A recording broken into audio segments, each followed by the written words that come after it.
ಎಲ್ಲರಿಗೂ ನಮಸ್ಕಾರ. Welcome to NCG competitive institute, Vijayanagar, Bengaluru. Myself I am Yoganand, agriculture science faculty. I teach agriculture science in NCG academy. ಇವತ್ತಿನ ದಿನ ನಾವು ವಿಶೇಷವಾಗಿ ಕೃಷಿ ವಿಜ್ಞಾನ ಅಂತಕ್ಕಂಥ ಪತ್ರಿಕೆಯ ಬಗ್ಗೆ ಮಾತಾಡೋಣ. ವಿದ್ಯಾರ್ಥಿಗಳೇ, UPSC ಮತ್ತು KPSC ನಡೆಸ್ತಕ್ಕಂಥ ಯೂನಿಯನ್ ಪಬ್ಲಿಕ್ ಸರ್ವಿಸ್ ಕಮಿಷನ್ ಮತ್ತು ಕರ್ನಾಟಕ ಪಬ್ಲಿಕ್ ಸರ್ವಿಸ್ ಕಮಿಷನ್ ನಡೆಸ್ತಕ್ಕಂಥ ಪರೀಕ್ಷೆಗಳಲ್ಲಿ, ಉನ್ನತ ಮಟ್ಟದ ಪರೀಕ್ಷೆಗಳಲ್ಲಿ ಕೃಷಿ ವಿಜ್ಞಾನ ಅಂತಕ್ಕಂಥ ವಿಷಯವು ಕೂಡ ಒಂದು. ಆ ಪರೀಕ್ಷೆಗಳಲ್ಲಿ ಈ ಪತ್ರಿಕೆಯನ್ನ ವಿಶೇಷವಾಗಿ ಇಡಲಾಗಿದೆ. ಅದನ್ನ UPSC ಪರೀಕ್ಷೆಯಲ್ಲಿ ಪೇಪರ್ 3 ನಲ್ಲಿ, ಪತ್ರಿಕೆ 3ರಲ್ಲಿ ಕೃಷಿ ವಿಜ್ಞಾನದ ಬಗ್ಗೆ ವಿಷಯವನ್ನ ಇಡಲಾಗಿದೆ.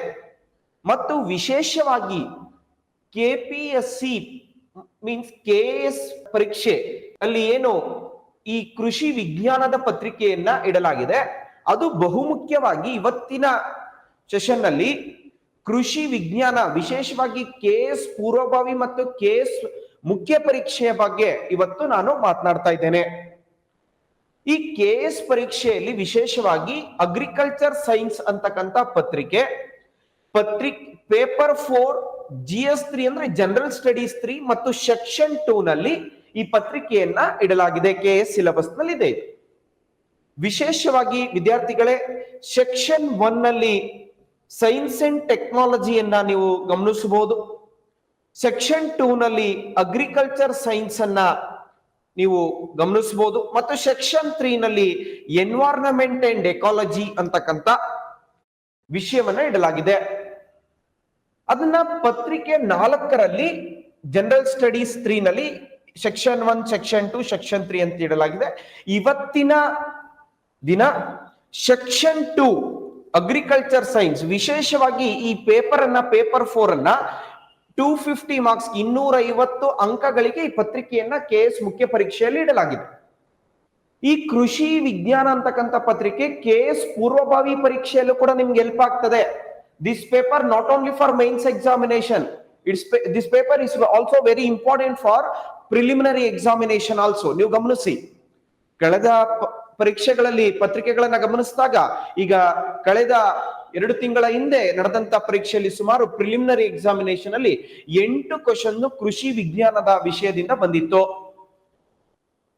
ಮತ್ತೆ ಮೇನ್ಸ್ ನಲ್ಲಿ ವಿಶೇಷವಾಗಿ ಅಗ್ರಿಕಲ್ಚರ್ ಸೈನ್ಸ್ ಪೇಪರ್ನ 80ರಿಂದ 85 ಅಂಕಗಳ ವೇಟೇಜ್ ಈ ಅಗ್ರಿಕಲ್ಚರ್ ಸೈನ್ಸ್ ಪೇಪರ್ ನಲ್ಲಿ ನೀವು ಈ ಸ್ಕೋರ್ ಅನ್ನ ತೆಗೆದುಕೊಳ್ಬಹುದು.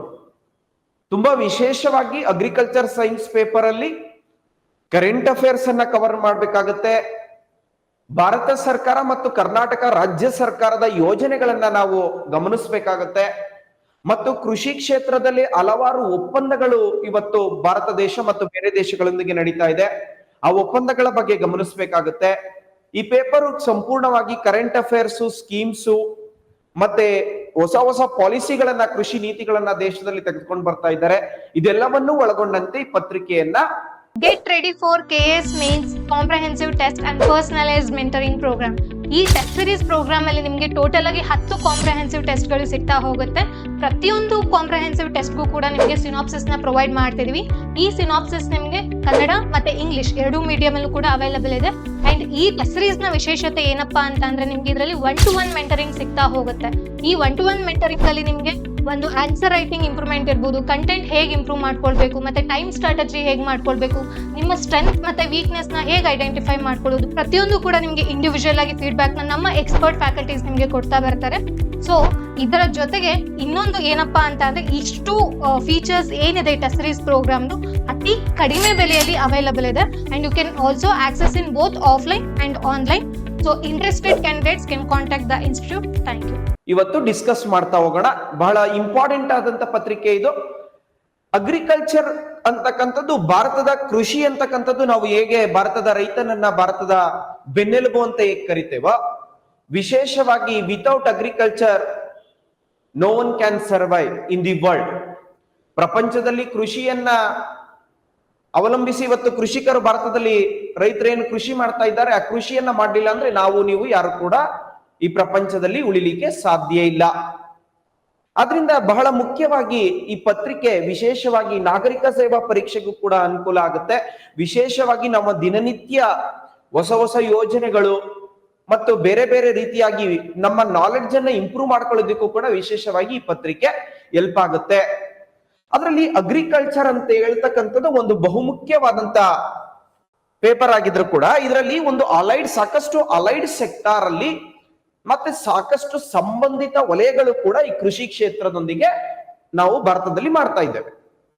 ಆ ಅಗ್ರಿಕಲ್ಚರ್ನ ಅಲೈಡ್ ಸೆಕ್ಟಾರ್ಗಳು ಸಂಬಂಧಿತ ವಲಯಗಳು ಅಂತ ಹೇಳಿದ್ರೆ ಭಾರತದಲ್ಲಿ ಮೊದಲನೇ ಇನ್ಕಮ್ ಆಗಿ ಆರ್ಥಿಕತೆಗಾಗಿ ಭಾರತದಲ್ಲಿ ರೈತ ಕೃಷಿಯನ್ನ ಮಾಡ್ತಾ ಇದ್ದಾನೆ. ಕೃಷಿ ಭೂಮಿಯಲ್ಲಿ ವಿಶೇಷವಾಗಿ ಈ ಸಿರಿಕಲ್ಚರ್ ಮಾಡ್ತಕ್ಕಂಥದ್ದಿರ್ಬೋದು ಮತ್ತು ಈ ಆರ್ಟಿಕಲ್ಚರ್ ತೋಟಗಾರಿಕೆ ಮಾಡ್ತಕ್ಕಂಥದ್ದಿರ್ಬೋದು, ಮತ್ತೆ ಸಿರಿಕಲ್ಚರ್ ಅಂದ್ರೆ ರೇಷ್ಮೆ ಕೃಷಿ ಮಾಡ್ತಕ್ಕಂಥದ್ದಿರ್ಬೋದು, ಮತ್ತೆ ಈ ಡೈರಿ ಹೈನುಗಾರಿಕೆಯನ್ನ ಮಾಡ್ತಕ್ಕಂಥದ್ದಿರ್ಬೋದು, ಮತ್ತೆ ಈ ವರ್ಮಿ ಕಾಂಪೋಸ್ಟ್ ಎರೆಹುಳು ಗೊಬ್ಬರಗಳನ್ನ ತಯಾರು ಮಾಡ್ತಕ್ಕಂಥದ್ದಿರ್ಬೋದು, ಮತ್ತು ಈ ಫಿಶರಿ ಅಂಡ್ ಅಕ್ವಾಕಲ್ಚರ್ ಮೀನುಗಾರಿಕೆಯನ್ನ ಮಾಡ್ತಕ್ಕಂಥದ್ದಿರ್ಬೋದು, ಇವೆಲ್ಲವೂ ಕೂಡ ವಿಶೇಷವಾಗಿ ಕೃಷಿ ಕ್ಷೇತ್ರದ ಜೊತೆಗೆ ಕೃಷಿಗೆ ಸಂಬಂಧಪಟ್ಟಂತ ವಲಯಗಳು.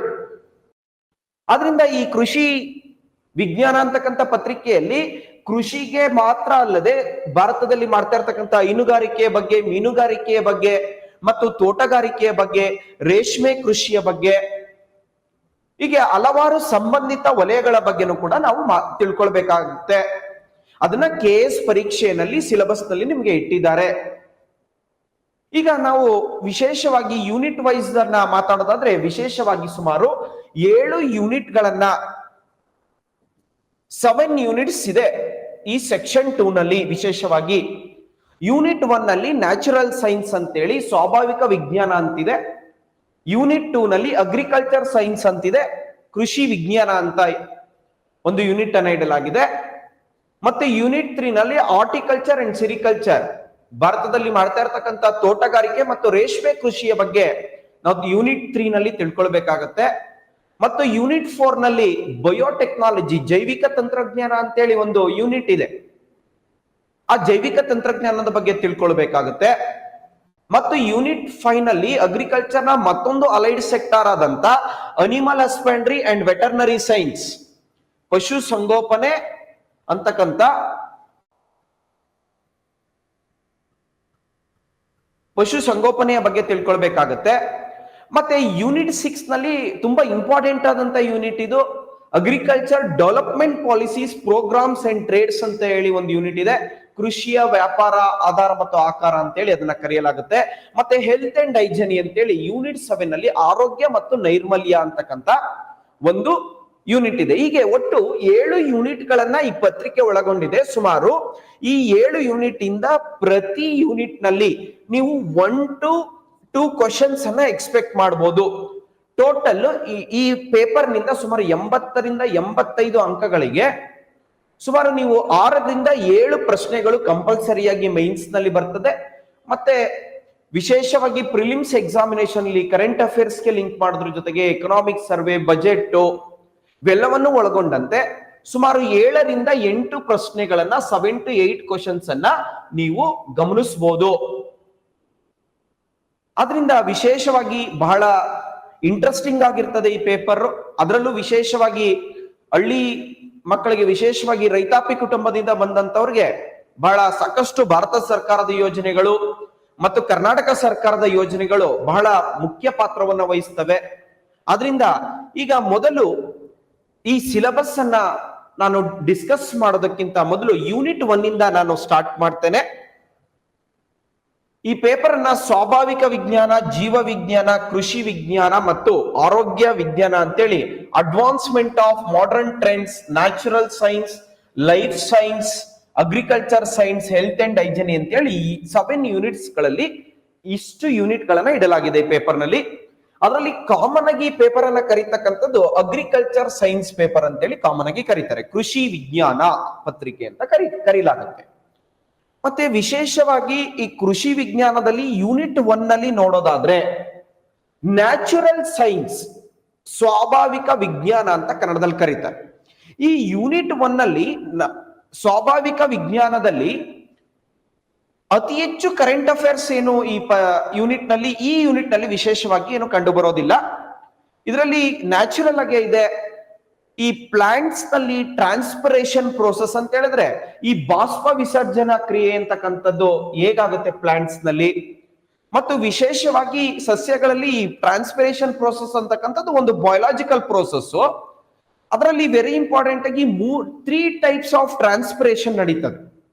ವಿಶೇಷವಾಗಿ ಈ ನ್ಯಾಚುರಲ್ ಸೈನ್ಸ್ ಅಂತ ಹೇಳಿದ್ರೆ ಸ್ವಾಭಾವಿಕ ವಿಜ್ಞಾನ, ಇಲ್ಲಿ ಬರ್ತಕ್ಕಂಥ ಕೆಲವೊಂದು ವಿಷಯಗಳು ಜನರಲ್ ಸೈನ್ಸ್ ನಲ್ಲೂ ನಿಮಗೆ ಕವರ್ ಮಾಡಲಾಗುತ್ತೆ. ಅದರಲ್ಲಿ ವಿಶೇಷವಾಗಿ ಈ ನ್ಯಾಚುರಲ್ ಸೈನ್ಸ್ ನಲ್ಲಿ ಈ ಟ್ರಾನ್ಸ್ಪಿರೇಷನ್ ಇರ್ಬೋದು, ಫೋಟೋಸಿಂಥಸಿಸ್ ಇರ್ಬೋದು, ಮತ್ತೆ ಮೈಕ್ರೋ ಆರ್ಗಾನಿಸಮ್ಸ್ ಗಳಿರ್ಬೋದು, ವೈರಸ್ ಗಳಿರ್ಬೋದು, ಮತ್ತೆ ಎಲ್ಲದಕ್ಕಿಂತ ಹೆಚ್ಚಾಗಿ ಕ್ರಾಪ್ ಪ್ಲಾಂಟ್ಸ್ ಗಳಿರ್ಬೋದು, ಮತ್ತೆ ಕಾಮನ್ ಆಗಿ ಇಲ್ಲಿ ಯಾವ್ಯಾವ ಕೆಲವೊಂದು ಬ್ಯಾಕ್ಟೀರಿಯಾಗಳು, ಕೆಲವೊಂದು ವೈರಸ್ಗಳು, ಫಂಗೈಗಳು, ಕೆಲವೊಂದು ಮನುಷ್ಯನಿಗೆ ಬೆನಿಫಿಟ್ ಕೂಡ ಆಗ್ತಾ ಇದೆ, ಕೆಲವೊಂದು ಮನುಷ್ಯನಿಗೆ ಹಾರ್ಮ್ಫುಲ್ ಕೂಡ ಆಗ್ತಾ ಇದೆ. ಈ ರೀತಿಯಾಗಿ ಈ ಪತ್ರಿಕೆಯಲ್ಲಿ ಮತ್ತೆ ವೈಲ್ಡ್ ಅನಿಮಲ್ಸ್ ಗಳ ಬಗ್ಗೆನೂ ಕೂಡ ಇಲ್ಲಿ ಕಾನ್ಸೆಪ್ಟ್ ಅನ್ನು ನೀಡಲಾಗಿದೆ. ವಿಶೇಷವಾಗಿ ಜನರಲ್ ಆಗಿ ಇದೆ ಈ ಯೂನಿಟ್. ಅದರಲ್ಲಿ ಮೊದಲು ಟ್ರಾನ್ಸ್ಪಿರೇಷನ್ ಬಗ್ಗೆ ಮಾತಾಡೋದಾದ್ರೆ ವಿಶೇಷವಾಗಿ ಇಲ್ಲಿ 3 ಟೈಪ್ಸ್ ಆಫ್ ಟ್ರಾನ್ಸ್ಪಿರೇಷನ್ ಪ್ರೋಸೆಸ್, 3 ರೀತಿಯಾದಂತಹ ಬಾಷ್ಪ ವಿಸರ್ಜನಾ ಕ್ರಿಯೆ ಸಸ್ಯಗಳಲ್ಲಿ ನಡೀತದೆ. ವಿಶೇಷವಾಗಿ ಈ ಸ್ಟೊಮ್ಯಾಟಲ್ ಟ್ರಾನ್ಸ್ಪಿರೇಷನ್ ಅಂತೇಳಿ ನೀವು ಕೇಳಿರ್ಬೋದು, ಮತ್ತೆ ಕ್ವಿಟಿಕ್ಯುಲರ್ ಟ್ರಾನ್ಸ್ಪಿರೇಷನ್ ಅಥವಾ ಲೆಂಟಿಕ್ಯುಲರ್ ಟ್ರಾನ್ಸ್ಪಿರೇಷನ್, ಕ್ವಿಟಿಕ್ಯುಲರ್ ಟ್ರಾನ್ಸ್ಪಿರೇಷನ್ ಅಂತೇಳಿ 3 ರೀತಿಯಾದಂತಹ ಟ್ರಾನ್ಸ್ಪಿರೇಷನ್ಸ್ ಗಳು ಇದರಲ್ಲಿ ನಡೀತದೆ. ಅದರಲ್ಲಿ ಒಂದು ಸಸ್ಯದಲ್ಲಿ ಟ್ರಾನ್ಸ್ಪಿರೇಷನ್ ಪ್ರೋಸೆಸ್, ಬಾಷ್ಪ ವಿಸರ್ಜನೆ ಕ್ರಿಯೆ ಆಗ್ಬೇಕಾದ್ರೆ ಸಾಕಷ್ಟು ಫ್ಯಾಕ್ಟರ್ಸ್ ಗಳು ಕೂಡ, ಸಸ್ಯಗಳ ಮೇಲೆ ಸಾಕಷ್ಟು ಪರಿಣಾಮಗಳು ಕೂಡ ಆಗ್ಬೇಕಾಗ್ತದೆ. ಅದರಲ್ಲಿ ಎನ್ವೈರನ್ಮೆಂಟಲ್ ಫ್ಯಾಕ್ಟರ್ ಇರ್ಬೋದು, ಲೈಟ್ ಇರ್ಬೋದು, ಮತ್ತೆ ಟೆಂಪರೇಚರ್ ಇರ್ಬೋದು, ಹ್ಯುಮಿಡಿಟಿ ಇರ್ಬೋದು, ಮತ್ತೆ ಎಲ್ಲದಕ್ಕಿಂತ ಹೆಚ್ಚಾಗಿ ಏರ್ ಇರ್ಬೋದು, ವಾಟರ್ ಅವೈಲಬಿಲಿಟಿ ಇರ್ಬೋದು, ಇದೆಲ್ಲ ಕೂಡ ತುಂಬಾ ಇಂಪಾರ್ಟೆಂಟ್ ಆಗ್ತದೆ. ಆ ರೀತಿಯಾಗಿ ಸ್ವಾಭಾವಿಕವಾಗಿ ಕೆಲವು ಮೈಕ್ರೋ ಆರ್ಗಾನಿಸಮ್ಸ್ ಗಳ ಬಗ್ಗೆ, ಬ್ಯಾಕ್ಟೀರಿಯಾಗಳ ಬಗ್ಗೆ, ಫಂಗೈಗಳ ಬಗ್ಗೆ, ವೈರಸ್ಗಳ ಬಗ್ಗೆ ಮತ್ತು ಅದರ ಕ್ಲಾಸಿಫಿಕೇಶನ್ ಗಳ ಬಗ್ಗೆ ಇದರಲ್ಲಿ ಮಾತನಾಡಬೇಕಾಗುತ್ತೆ. ವೆರಿ ಇಂಪಾರ್ಟೆಂಟ್ ಆಗಿ.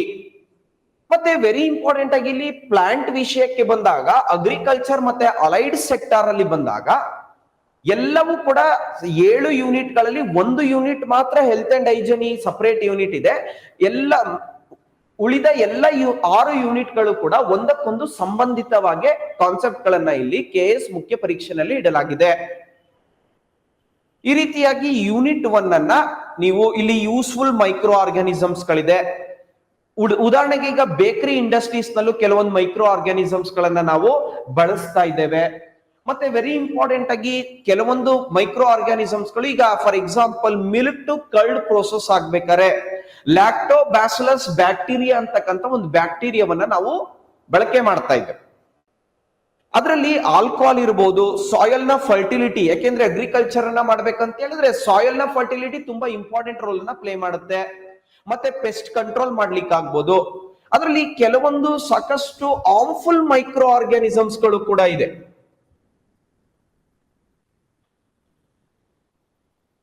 ಹಾರ್ಮ್ಫುಲ್ ಮೈಕ್ರೋ ಆರ್ಗಾನಿಸಮ್ಸ್ ಗಳು ಕೂಡ ಇಲ್ಲಿ ಕಂಡು ಬರುತ್ತೆ. ಈ ರೀತಿಯಾಗಿ ಸಾಕಷ್ಟು ಹಾರ್ಮ್ಫುಲ್ ಮೈಕ್ರೋ ಆರ್ಗಾನಿಸಮ್ಸ್ ಗಳಲ್ಲಿ ಈಗ ಸೂಕ್ಷ್ಮ ಜೀವಿಗಳಲ್ಲಿ ಫುಡ್ ಅನ್ನ ಸ್ಪಾಯಿಲ್ ಮಾಡ್ತಕ್ಕಂಥ ಮೈಕ್ರೋ ಆರ್ಗಾನಿಸಮ್ಸ್ ಗಳಿದೆ. ಅದು ಏರ್ ಇಂದ ಆಗಿರ್ಬೋದು, ವಾಟರ್ ಇಂದ ಆಗಿರ್ಬೋದು, ಫುಡ್ ಇಂದ ಆಗಿರ್ಬೋದು. ಅದರಿಂದ ಸಾಕಷ್ಟು ಬೆನಿಫಿಟ್ ಇದೆ, ಸಾಕಷ್ಟು ಹಾರ್ಮ್ಫುಲ್ ಕೂಡ ಇದೆ ಮೈಕ್ರೋ ಆರ್ಗಾನಿಸಮ್ಸ್ ಗಳಲ್ಲಿ. ಈ ರೀತಿಯಾಗಿ ಈ ಯೂನಿಟ್ ನಲ್ಲಿ ಸ್ವಾಭಾವಿಕ ವಿಜ್ಞಾನದಲ್ಲಿ ಸಿಲೆಬಸ್ ನಲ್ಲಿ ಕವರ್ ಮಾಡಲಾಗುತ್ತೆ. ಮತ್ತೆ ವೈರಸ್ಗಳು, ಕೆಲವು ವೈರಸ್ಗಳು, this virus not for plants ಗಳಿಗೆ ಎಫೆಕ್ಟ್ ಆಗ್ತಕ್ಕಂಥ ವೈರಸ್ಗಳು ಕೂಡ ಇದೆ. ಮತ್ತೆ ಬ್ಯಾಕ್ಟೀರಿಯಾಗಳು, ಕೆಲವು ಅನಿಮಲ್ಸ್ ಗಳಿಗೆ ಎಫೆಕ್ಟ್ ಮಾಡ್ತಕ್ಕಂಥ ವೈರಸ್ಗಳು ಕೂಡ ಕಂಡು ಬರುತ್ತೆ.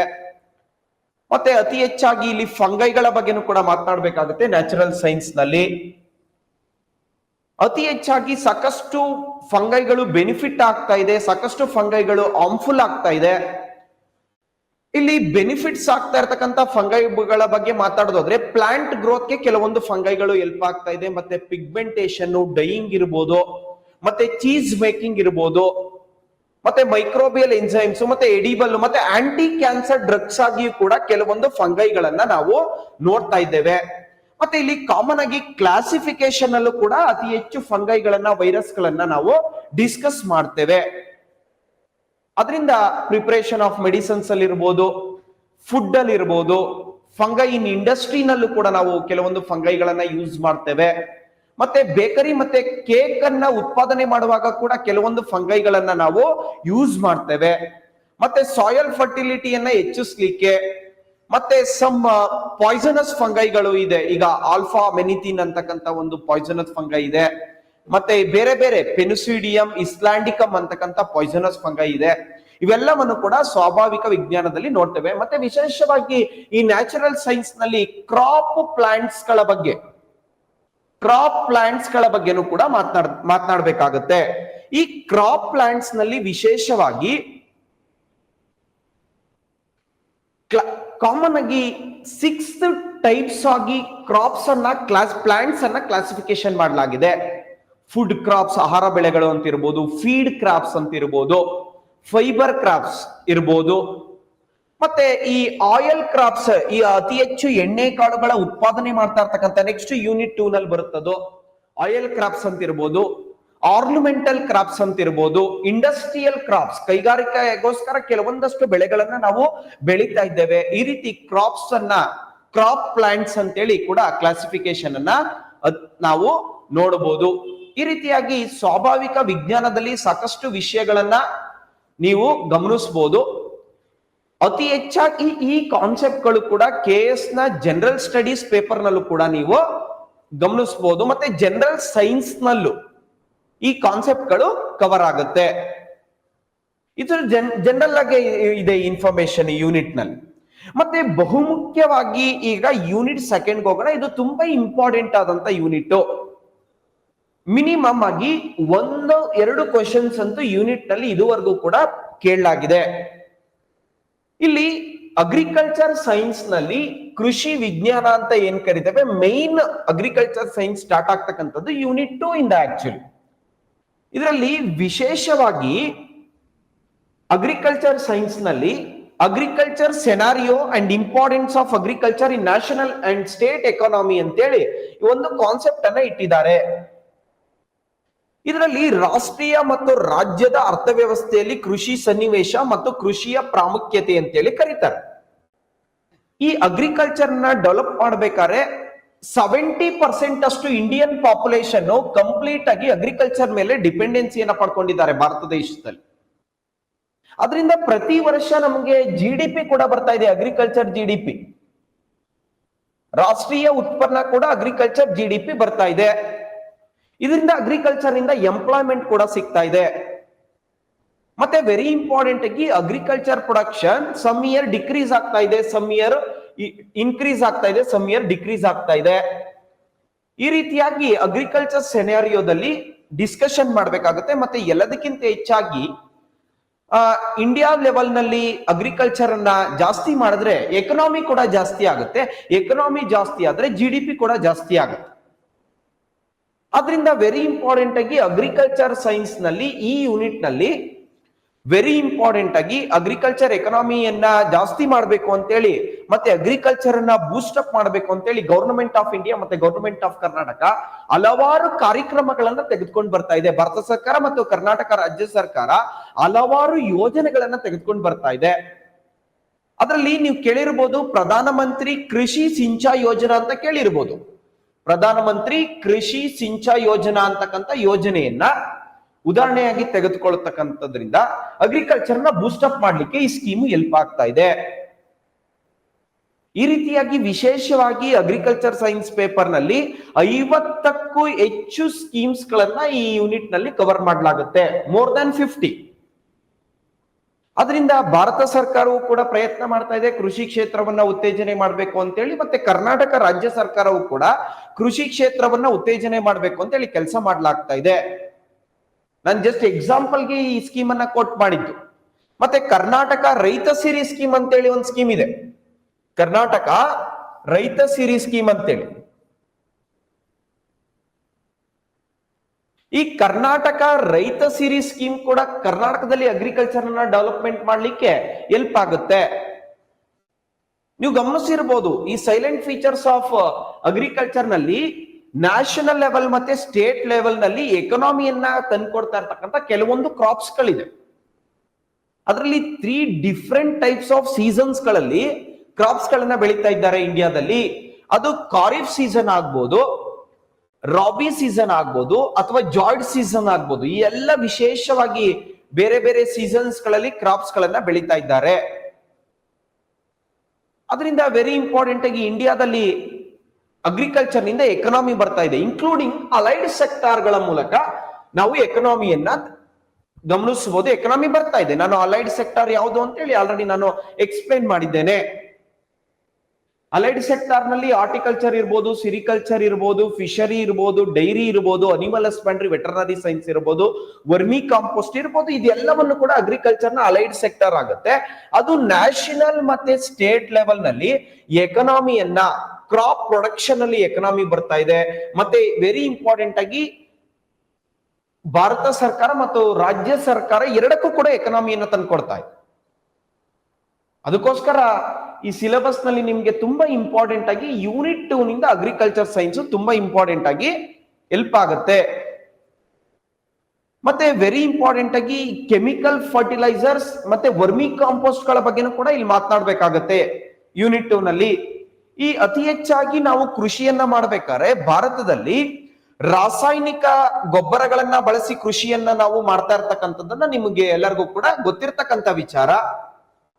ಈ ರಾಸಾಯನಿಕ ಗೊಬ್ಬರಗಳನ್ನ ಉಪಯೋಗಿಸಿ ನಾವು ಕೃಷಿಯನ್ನ ಮಾಡ್ತಾ ಇರೋದ್ರಿಂದ ಸಾಯಿಲ್ ನ ಫರ್ಟಿಲಿಟಿ ಹಾಳಾಗ್ತಾ ಇದೆ. ಗೊಬ್ಬರಗಳನ್ನ ಬಳಕೆ ಮಾಡಿ ಕೃಷಿಯನ್ನ ಮಾಡ್ತಾ ಇರೋದ್ರಿಂದ ಈ ಸಾಯಿಲ್ ಫರ್ಟಿಲಿಟಿ ಅಂತಕ್ಕಂಥದ್ದು ಹಾಳಾದ್ರೆ ಮುಂದಿನ ದಿನಗಳಲ್ಲಿ ಕೃಷಿಯನ್ನ ಮಾಡ್ತಕ್ಕಂಥದ್ದು ಕಷ್ಟ ಆಗುತ್ತೆ ಮತ್ತು ಆಹಾರ ಉತ್ಪಾದನೆಯಲ್ಲೂ ಕೂಡ ಕೆಲವು ವ್ಯತ್ಯಾಸಗಳನ್ನ ನೀವು ಗಮನಿಸಬಹುದು. ಅದರಿಂದ ಭಾರತ ಸರ್ಕಾರ ಮತ್ತು ರಾಜ್ಯ ಸರ್ಕಾರಗಳು ಕೆಮಿಕಲ್ ಫರ್ಟಿಲೈಸರ್ಸ್ ಅನ್ನ ಕಡಿಮೆ ಮಾಡಬೇಕು ಅಂತೇಳಿ ಸಾಕಷ್ಟು ಪ್ರಯತ್ನಗಳನ್ನ ಮತ್ತು ಸಾಕಷ್ಟು ಸ್ಕೀಮ್ಸ್ ಗಳನ್ನು ಕೂಡ ತೆಗೆದುಕೊಂಡು ಬರ್ತಾ ಇವೆ. ಅದರಲ್ಲಿ ನಾನು ವಿಶೇಷವಾಗಿ ಇದು ಸಿಲೆಬಸ್ ಡಿಸ್ಕಷನ್ ಆಗಿರೋದ್ರಿಂದ ಜಸ್ಟ್ ಅದನ್ನ ಹೇಳಲಿಕ್ಕೆ ಪ್ರಯತ್ನ ಮಾಡ್ತೇನೆ ಅಷ್ಟೇ. ಅದರಲ್ಲಿ ನೀಮ್ ಕೋಟೆಡ್ ಯೂರಿಯಾ ಅಂತ ಇರಬಹುದು, ಮತ್ತೆ ಲಿಕ್ವಿಡ್ ನ್ಯಾನೋ ಯೂರಿಯಾ ಅಂತ ಹೇಳಿ ರೀಸೆಂಟ್ ಆಗಿ ಇದು ನ್ಯೂಸ್ ನಲ್ಲಿದೆ. ನ್ಯಾನೋ ಯೂರಿಯಾದ ದ್ರವ ರಸಗೊಬ್ಬರ ಅಂತ ಹೇಳಿ ಕರೀತಾರೆ. ಇದನ್ನ Indian farmers fertilisers cooperative limited ನವರು ಪರಿಚಯಿಸಿದ್ದು. ಈ ಲಿಕ್ವಿಡ್ ನ್ಯಾನೋ ಯೂರಿಯಾ ಇರಬಹುದು, ಇವೆಲ್ಲವನ್ನು ಕೂಡ ಭಾರತ ಸರ್ಕಾರ ದೊಡ್ಡ ಮಟ್ಟದ ಪ್ರಯತ್ನದಲ್ಲಿ ಸ್ಕೀಮ್ಸ್ ಗಳನ್ನ ತೆಗೆದುಕೊಂಡು ಬರ್ತಾ ಇದೆ. ಇತ್ತೀಚೆಗೆ 2025 ನಲ್ಲಿ ಕೆಮಿಕಲ್ ಫರ್ಟಿಲೈಸರ್ಸ್ ಅನ್ನ ಕಡಿಮೆ ಮಾಡಬೇಕು ಅಂತೇಳಿ ಯೂರಿಯಾ ಪ್ಲಾಂಟ್ ಅನ್ನ ಅಸ್ಸಾಂನಲ್ಲಿ ನಿರ್ಮಾಣ ಮಾಡಲಾಗಿದೆ. ಅದರಲ್ಲಿ ಆತ್ಮನಿರ್ಭರ ಭಾರತ್ ಅಂತಕ್ಕಂಥ ಒಂದು ಕಾರ್ಯಕ್ರಮದ ಅಡಿನಲ್ಲಿ ಅಸ್ಸಾಂನ ನಮ್ರೂಪ್ ಅಂತಕ್ಕಂಥ ಪ್ರದೇಶದಲ್ಲಿ ಯೂರಿಯಾ ಪ್ಲಾಂಟ್ ಅನ್ನ ಅಸ್ಸಾಂನಲ್ಲಿ ತೆರೆದಿದ್ದಾರೆ. ಇದರಿಂದ ಕೃಷಿ ಕ್ಷೇತ್ರದಲ್ಲಿ ಕೆಮಿಕಲ್ ಫರ್ಟಿಲೈಸರ್ಸ್ ಅನ್ನ ಯೂಸ್ ಮಾಡಿ ಕೃಷಿಯನ್ನ ಮಾಡ್ತಾ ಇರ್ತಕ್ಕಂಥದ್ದು ಒಂದು ಭಾಗ ಆದ್ರೆ, ಇನ್ನೊಂದು ವರ್ಮಿ ಕಾಂಪೋಸ್ಟ್ ಸಾವಯವ ಗೊಬ್ಬರಗಳನ್ನ ಬಳಕೆ ಮಾಡಿಕೊಂಡು ಕೃಷಿಯನ್ನ ಮಾಡ್ತಾ ಇರ್ತಕ್ಕಂಥದ್ದು ನಾವು ಗಮನಿಸಬಹುದು. ಅತಿ ಹೆಚ್ಚಾಗಿ ವರ್ಮಿ ಕಾಂಪೋಸ್ಟ್ ಅನ್ನ, ಎರೆಹುಳು ಗೊಬ್ಬರಗಳನ್ನ ಬಳಕೆ ಮಾಡಿಕೊಂಡು ಕೃಷಿಯನ್ನ ಮಾಡ್ತಕ್ಕಂಥದ್ದನ್ನ ನೀವು ಗಮನಿಸಿದ್ದೀರಿ. ಎರಡೇ ರೀತಿಯಾದಂತಹ ಕೃಷಿಯನ್ನ ಭಾರತದಲ್ಲಿ ಮಾಡ್ಲಿಕ್ಕೆ ಆಗ್ತಾ ಇರ್ತಕ್ಕಂಥದ್ದು. ಒಂದು ರಾಸಾಯನಿಕವನ್ನ ಬಳಕೆ ಮಾಡಿಕೊಂಡು ಕೃಷಿಯನ್ನ ಮಾಡ್ತಾ ಇರ್ತಕ್ಕಂಥದ್ದು ಒಂದು ಭಾಗ ಆದ್ರೆ, ಈ ರಾಸಾಯನಿಕ ಬಳಕೆಯನ್ನ ಮಾಡ್ತಾ ಇರೋದ್ರಿಂದ ಹಾಳಾಗ್ತಾ ಇದೆ, ವಾತಾವರಣ ಹಾಳಾಗ್ತಾ ಇದೆ, ಮಣ್ಣು ಹಾಳಾಗ್ತಾ ಇದೆ, ನಮ್ಮ ಎನ್ವೈರನ್ಮೆಂಟ್ ಹಾಳಾಗ್ತಾ ಇದೆ, ಮತ್ತೆ ಹೆಲ್ತ್ ಹಜಾರ್ಡ್ ಆಗ್ತಾ ಇದೆ. ಮತ್ತೆ ವರ್ಮಿ ಕಾಂಪೋಸ್ಟ್ ಗಳ ಬಗ್ಗೆ ಮಾತಾಡೋದಾದ್ರೆ, ಅತಿ ಹೆಚ್ಚಾಗಿ ಹಸಿರು ಗೊಬ್ಬರಗಳನ್ನ ಬಳಕೆ ಮಾಡಿಕೊಂಡು ವರ್ಮಿ ಕಾಂಪೋಸ್ಟ್ ಗೊಬ್ಬರಗಳನ್ನ ಬಳಕೆ ಮಾಡಿಕೊಂಡು ನಾವು ಕೃಷಿಯನ್ನ ಮಾಡ್ತಾ ಇದ್ದೇವೆ. ಅದರಲ್ಲಿ ವರ್ಮಿ ಕಾಂಪೋಸ್ಟ್ ನಲ್ಲಿ ಅತಿ ಹೆಚ್ಚಾಗಿ 2 ರೀತಿಯ ವರ್ಮಿ ಕಾಂಪೋಸ್ಟ್ ಗಳನ್ನ ಇಂಡಿಯಾದಲ್ಲಿ ನಾವು ಮಾಡ್ತಾ ಇದ್ದೇವೆ. ಬೆಡ್ ಮೆಥಡ್ ಮತ್ತೆ ಪಿಟ್ ಮೆಥಡ್ ಅಂತೇಳಿ 2 ರೀತಿಯಾಗಿ ಭಾರತದಲ್ಲಿ 2 ರೀತಿಯಾಗಿ ನಾವು ವರ್ಮಿ ಕಾಂಪೋಸ್ಟ್ ಗೊಬ್ಬರವನ್ನ ತಯಾರು ಮಾಡ್ತಾ ಇದ್ದೇವೆ. ಪಿಟ್ ವಿಧಾನ ಮತ್ತು ಬೆಡ್ ವಿಧಾನ ಅಂತೇಳಿ. ಈ ರೀತಿಯಾಗಿ ವರ್ಮಿ ಕಾಂಪೋಸ್ಟ್ ಅನ್ನ ಮಾಡೋದ್ರಿಂದ ಆಕ್ಚುಲಿ ಈ ವರ್ಮಿ ಕಾಂಪೋಸ್ಟ್ ಗೊಬ್ಬರಗಳು eco friendly method organic farming ಅಲ್ಲಿ ಆರ್ಗ್ಯಾನಿಕ್ ಫರ್ಟಿಲೈಸರ್ಸ್ ಅನ್ನ ಎಕೋ ಫ್ರೆಂಡ್ಲಿ ಆಗಿ ಸಾವಯವ ಪರಿಸರ ಸ್ನೇಹಿ ಗೊಬ್ಬರಗಳಾಗಿ ನಾವು ಕೃಷಿ ಕ್ಷೇತ್ರದಲ್ಲಿ ಬಳಕೆಯನ್ನ ಮಾಡ್ತಾ ಇದ್ದೇವೆ. ಈ ರೀತಿಯಾಗಿ ಅಗ್ರಿಕಲ್ಚರ್ ನಲ್ಲಿ ನಿಮಗೆ ಸಿಲೆಬಸ್ ನಲ್ಲಿ ಈ ರೀತಿಯಾಗಿ ಕಾನ್ಸೆಪ್ಟ್ ಗಳನ್ನ ಇಡಲಾಗಿದೆ. ಮತ್ತು ನಿಮ್ಗೆ ಗೊತ್ತಿರಬಹುದು, ಈಗ already Madhya Pradesh first state to adapt organic farming. Madhya Pradesh ರಾಜ್ಯ ಸಾವಯವ ಕೃಷಿಯನ್ನ ಅಳವಡಿಕೆ ಮಾಡ್ಕೊಂಡಿರ್ತಕ್ಕಂಥ ಮೊದಲನೇ ರಾಜ್ಯ. ಇತ್ತೀಚೆಗೆ ಸಿಕ್ಕಿಂ ರಾಜ್ಯಗಳು ಮತ್ತು ಉತ್ತರಾಖಂಡ್ ರಾಜ್ಯಗಳು ನಾವು ಸಾವಯವ ಕೃಷಿಯನ್ನ ಮಾಡ್ತಾ ಇದ್ದೇವೆ ಅಂತೇಳಿ ಡಿಕ್ಲೇರ್ ಮಾಡ್ಕೊಂಡಿವೆ. ಸಿಕ್ಕಿಂ ಮೇಜರ್ ಆಗಿ ಅತಿ ಹೆಚ್ಚಾಗಿ ಸಾವಯವ ಕೃಷಿಯನ್ನ ಭಾರತ ದೇಶದಲ್ಲಿ ಮಾಡ್ತಾ ಇರ್ತಕ್ಕಂಥ ಮೊದಲನೇ ಸ್ಥಾನದಲ್ಲಿ ಸಿಕ್ಕಿಂ ಅಂತಕ್ಕಂಥ ರಾಜ್ಯ ಇದೆ. ಅದರಿಂದ ಇವತ್ತಿನ ದಿನಗಳಲ್ಲಿ ನಾರ್ತ್ ಈಸ್ಟರ್ನ್ ಸ್ಟೇಟ್ಸ್, ಈಶಾನ್ಯ ರಾಜ್ಯಗಳು ಮತ್ತು ಹಿಮಾಲಯ ರಾಜ್ಯಗಳು ಕೂಡ ಅತಿ ಹೆಚ್ಚಾಗಿ ಸಾವಯವ ಕೃಷಿಗೆ ಒತ್ತನ್ನ ಕೊಡ್ತಾ ಇವೆ. ಹೀಗೆ ಎಂಟೈರ್ ಅಗ್ರಿಕಲ್ಚರ್ ಅನ್ನ ಮಾಡ್ಬೇಕಾದ್ರೆ ಸಾವಯವ ಕೃಷಿಯಿಂದ ಆರೋಗ್ಯವನ್ನ ಕಾಪಾಡ್ಕೊಳ್ಬಹುದು. ಇದರಿಂದ ಸಾವಯವ ಕೃಷಿ ಮಾಡೋದ್ರಿಂದ ಸಾಕಷ್ಟು ವರ್ಮಿ ಕಾಂಪೋಸ್ಟ್ ಇಂದ ಕೆಲವರು ಇಂಪ್ಯಾಕ್ಟ್ ಆಗ್ತಾ ಇದೆ. ಅದರಲ್ಲಿ ಸೋಷಿಯಲ್ ಇಂಪ್ಯಾಕ್ಟ್ ಇರ್ಬೋದು, ಎನ್ವೈರನ್ಮೆಂಟಲ್ ಇಂಪ್ಯಾಕ್ಟ್ ಇರ್ಬೋದು, ಮತ್ತೆ ಬೇರೆ ಬೇರೆ ರೀತಿಯಾದಂತ ಇಂಪ್ಯಾಕ್ಟ್ ಗಳು ಆಗ್ತಾ ಇದೆ. ಅದರಿಂದ ಈ ವರ್ಮಿ ಕಾಂಪೋಸ್ಟ್ ಅನ್ನ ಬಳಕೆ ಮಾಡೋದ್ರಿಂದ ನಮ್ಗೆ ಸಾಕಷ್ಟು ಲಾಭ ಕೂಡ ಆಗ್ತಾ ಇದೆ, ಮತ್ತೆ ಅಡ್ವಾಂಟೇಜ್ ಕೂಡ ಆಗ್ತಾ ಇದೆ, ಅನುಕೂಲ ಕೂಡ ಆಗ್ತಾ ಇದೆ ಮತ್ತು ಅನಾನುಕೂಲ ಕೂಡ ಆಗ್ತಾ ಇದೆ, ಡಿಸ್ಅಡ್ವಾಂಟೇಜ್ ಕೂಡ ಆಗ್ತಾ ಇದೆ. ಅಡ್ವಾಂಟೇಜ್ ಏನಾಗ್ತಾ ಇದೆ ಅಂತ ಹೇಳಿದ್ರೆ ಈ ಫಿಸಿಕಲ್ ಸ್ಟ್ರಕ್ಚರ್ ಆಫ್ ಸಾಯಿಲ್ ಅನ್ನ, ಮತ್ತೆ ವೆರಿ ಇಂಪಾರ್ಟೆಂಟ್ ಆಗಿ ಸಾಯಿಲ್ ನ ಫರ್ಟಿಲಿಟಿ ಹೆಚ್ಚಿಸ್ಲಿಕ್ಕೆ ದೊಡ್ಡ ಮಟ್ಟದ ಅಡ್ವಾಂಟೇಜ್ ಆಗ್ತಾ ಇದೆ. ಇದನ್ನೆಲ್ಲವನ್ನು ಕೂಡ ನಾವು ಸಿಲೆಬಸ್ ನಲ್ಲಿ ಮೆನ್ಷನ್ ಮಾಡಿದ್ರೆ ಅದನ್ನ ಕ್ಲಾಸ್ ನಲ್ಲಿ ಡಿಸ್ಕಸ್ ಮಾಡ್ತೇವೆ. ಮತ್ತೆ ಡಿಸ್ಅಡ್ವಾಂಟೇಜ್ ಏನಂತ ಹೇಳಿದ್ರೆ ಒಂದು ಟೈಮ್ ಕನ್ಸ್ಯೂಮಿಂಗ್ ಪ್ರೋಸೆಸ್, ಇದು ಅತಿ ಹೆಚ್ಚು ಸಮಯದ ಅವಶ್ಯಕತೆ ಬೇಕಿದಕ್ಕೆ, ಮತ್ತೆ ಹೈ ಮೇಂಟೆನೆನ್ಸ್ ಬೇಕು, ಮತ್ತೆ ಮೋರ್ ಕೇರ್ ಎಸೆನ್ಷಿಯಲ್ ಬೇಕು. ಅದಕ್ಕೋಸ್ಕರ ವರ್ಮಿ ಕಾಂಪೋಸ್ಟ್ ಅನ್ನ ನಾವು ಬಳಕೆಯನ್ನ ಮಾಡ್ತಾ ಇದ್ದೇವೆ. ಮತ್ತೆ ಅಗ್ರಿಕಲ್ಚರ್ ಸೈನ್ಸ್ ನಲ್ಲಿ ಬಹುಮುಖ್ಯವಾದಂತ ಇನ್ನೊಂದು ಟಾಪಿಕ್ಸ್ ಅಂತ ಹೇಳಿದ್ರೆ, ನಾವು ಭಾರತದಲ್ಲಿ ಇವತ್ತು 2011ರಲ್ಲಿ ಸೆನ್ಸಸ್ ಅನ್ನ, ಲಾಸ್ಟ್ ಸೆನ್ಸಸ್ ಅನ್ನ ನೋಡಿದಾಗ ಆದ್ರೆ 2011ರಲ್ಲಿ ಜನಗಣತಿಯನ್ನ ಲಾಸ್ಟ್ ಮಾಡಲಾಯಿತು. ಅದರಲ್ಲಿ 121 ಕೋಟಿ ಜನಸಂಖ್ಯೆ ಭಾರತದಲ್ಲಿದ್ದಾರೆ ಮತ್ತು 6.5 ಕೋಟಿ ಜನಸಂಖ್ಯೆ ಕರ್ನಾಟಕ ರಾಜ್ಯದಲ್ಲಿದ್ದಾರೆ ಅಂತೇಳಿ 2011ರ ಸೆನ್ಸಸ್ ರಿಪೋರ್ಟ್ ನಲ್ಲಿ ಮೆನ್ಷನ್ ಮಾಡಲಾಗಿದೆ. ಆಲ್ರೆಡಿ ಮೆನ್ಷನ್ ಮಾಡಲಾಗಿದೆ. ಅವ್ರಿಗೆಲ್ಲರಿಗೂ ಕೂಡ ಫುಡ್ ಅನ್ನ ನಾವು ಸಪ್ಲೈ ಮಾಡಬೇಕಾಗಿದೆ. It is the responsibility of government also, it's the responsibility of farmers also, it's the responsibility of our Indian government also. ಆದ್ರಿಂದ ಭಾರತ ದೇಶದಲ್ಲಿ ಹಲವಾರು ಕ್ರಾಂತಿಗಳನ್ನ ತೆಗೆದುಕೊಂಡು ಬಂದ್ರು. ಕ್ರಾಂತಿಗಳು ಅಂತ ಹೇಳಿದ್ರೆ ರೆವಲ್ಯೂಷನ್ಸ್ ಗಳನ್ನ ತೆಗೆದುಕೊಂಡು ಬಂದ್ರು. ಆಹಾರ ಧಾನ್ಯಗಳ ಉತ್ಪಾದನೆಯನ್ನ ಭಾರತ ದೇಶದಲ್ಲಿ ಜಾಸ್ತಿ ಮಾಡಬೇಕು ಅನ್ನೋ ದೃಷ್ಟಿಯಿಂದ ಹಲವಾರು ಕ್ರಾಂತಿಗಳನ್ನ ದೇಶದಲ್ಲಿ ತೆಗೆದುಕೊಂಡು ಬಂದ್ರು. ಆ ಕ್ರಾಂತಿಗಳನ್ನ ಗಮನಿಸೋದಾದ್ರೆ ಗ್ರೀನ್ ರೆವಲ್ಯೂಷನ್, ಹಸಿರು ಕ್ರಾಂತಿ ಅಂತ ಕರೆಯಲಾಗುತ್ತೆ ಕನ್ನಡದಲ್ಲಿ. ಹಸಿರು ಕ್ರಾಂತಿಯನ್ನ ದೇಶದಲ್ಲಿ ತೆಗೆದುಕೊಂಡು ಬಂದಿದ್ದು ಗ್ರೀನ್ ರೆವಲ್ಯೂಷನ್ ಅನ್ನ. ವೆರಿ ಇಂಪಾರ್ಟೆಂಟ್ ಆಗಿ ನಾರ್ಮನ್ ಬೋರ್ಲಗ್ ಅಂತ ಒಬ್ರು ಸೈಂಟಿಸ್ಟ್ ಇಲ್ಲಿ ಮೊದಲು ಬರ್ತಾರೆ. ಆ ನಾರ್ಮನ್ ಬೋರ್ಲಗ್ 1940s ನಲ್ಲಿ 1940ರಲ್ಲಿ is a father of Indian green revolution. ಅವರು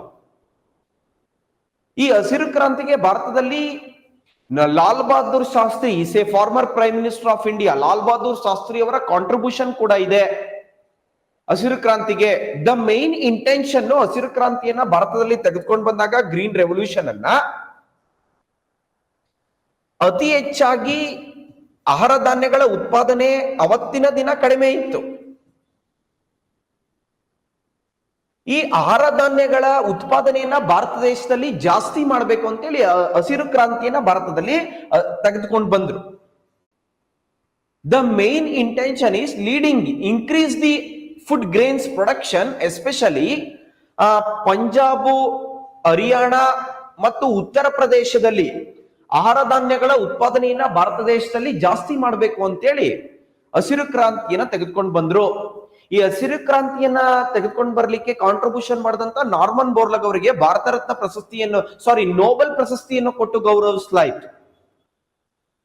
ಇವರ ನಂತರ ಈ ನಾರ್ಮನ್ ಬೋರ್ಲಗ್ ಅವರು only concentrate for wheat production, ಗೋಧಿಯ ಉತ್ಪಾದನೆಗೆ ಇವರು ಸಹಕಾರ ಮಾಡ್ತಾರೆ. ನಂತರ ನಾರ್ಮನ್ ಬೋರ್ಲಗ್ ಅವರ ನಂತರ MS ಸ್ವಾಮಿನಾಥನ್ ಅಂತಕ್ಕಂಥವ್ರು ಈ ಹಸಿರು ಕ್ರಾಂತಿಗೆ ದೊಡ್ಡ ಮಟ್ಟದ ಸಹಕಾರವನ್ನ ಮಾಡ್ತಾರೆ. ಈ ಹಸಿರು ಕ್ರಾಂತಿಗೆ ದೊಡ್ಡ ಮಟ್ಟದಲ್ಲಿ ಸಹಕಾರ ಮಾಡಿದಂತ MS ಸ್ವಾಮಿನಾಥನ್ ಅವರು ನಮ್ಮ ದಕ್ಷಿಣ ಭಾರತ ರಾಜ್ಯ ತಮಿಳುನಾಡಿನ ಕುಂಭಕೋಣಂ ಪ್ರದೇಶಕ್ಕೆ ಸೇರಿದಂತವ್ರು. ಅದರಿಂದ the main intention of this MS Swaminathan also great increase the production of food grains, especially wheat and rice. ಗೋಧಿ ಮತ್ತು ಅಕ್ಕಿಯ ಉತ್ಪಾದನೆಯನ್ನ ಭಾರತ ದೇಶದಲ್ಲಿ ಜಾಸ್ತಿ ಮಾಡಬೇಕು ಅನ್ನೋ ದೃಷ್ಟಿಯಿಂದ ಹಸಿರು ಕ್ರಾಂತಿಯನ್ನ ತೆಗೆದುಕೊಂಡು ಬಂದಿರತಕ್ಕಂಥದ್ರಲ್ಲಿ MS ಸ್ವಾಮಿನಾಥನ್ ಅವರ ಪಾತ್ರವೂ ಕೂಡ ತುಂಬಾ ದೊಡ್ಡದಿದೆ.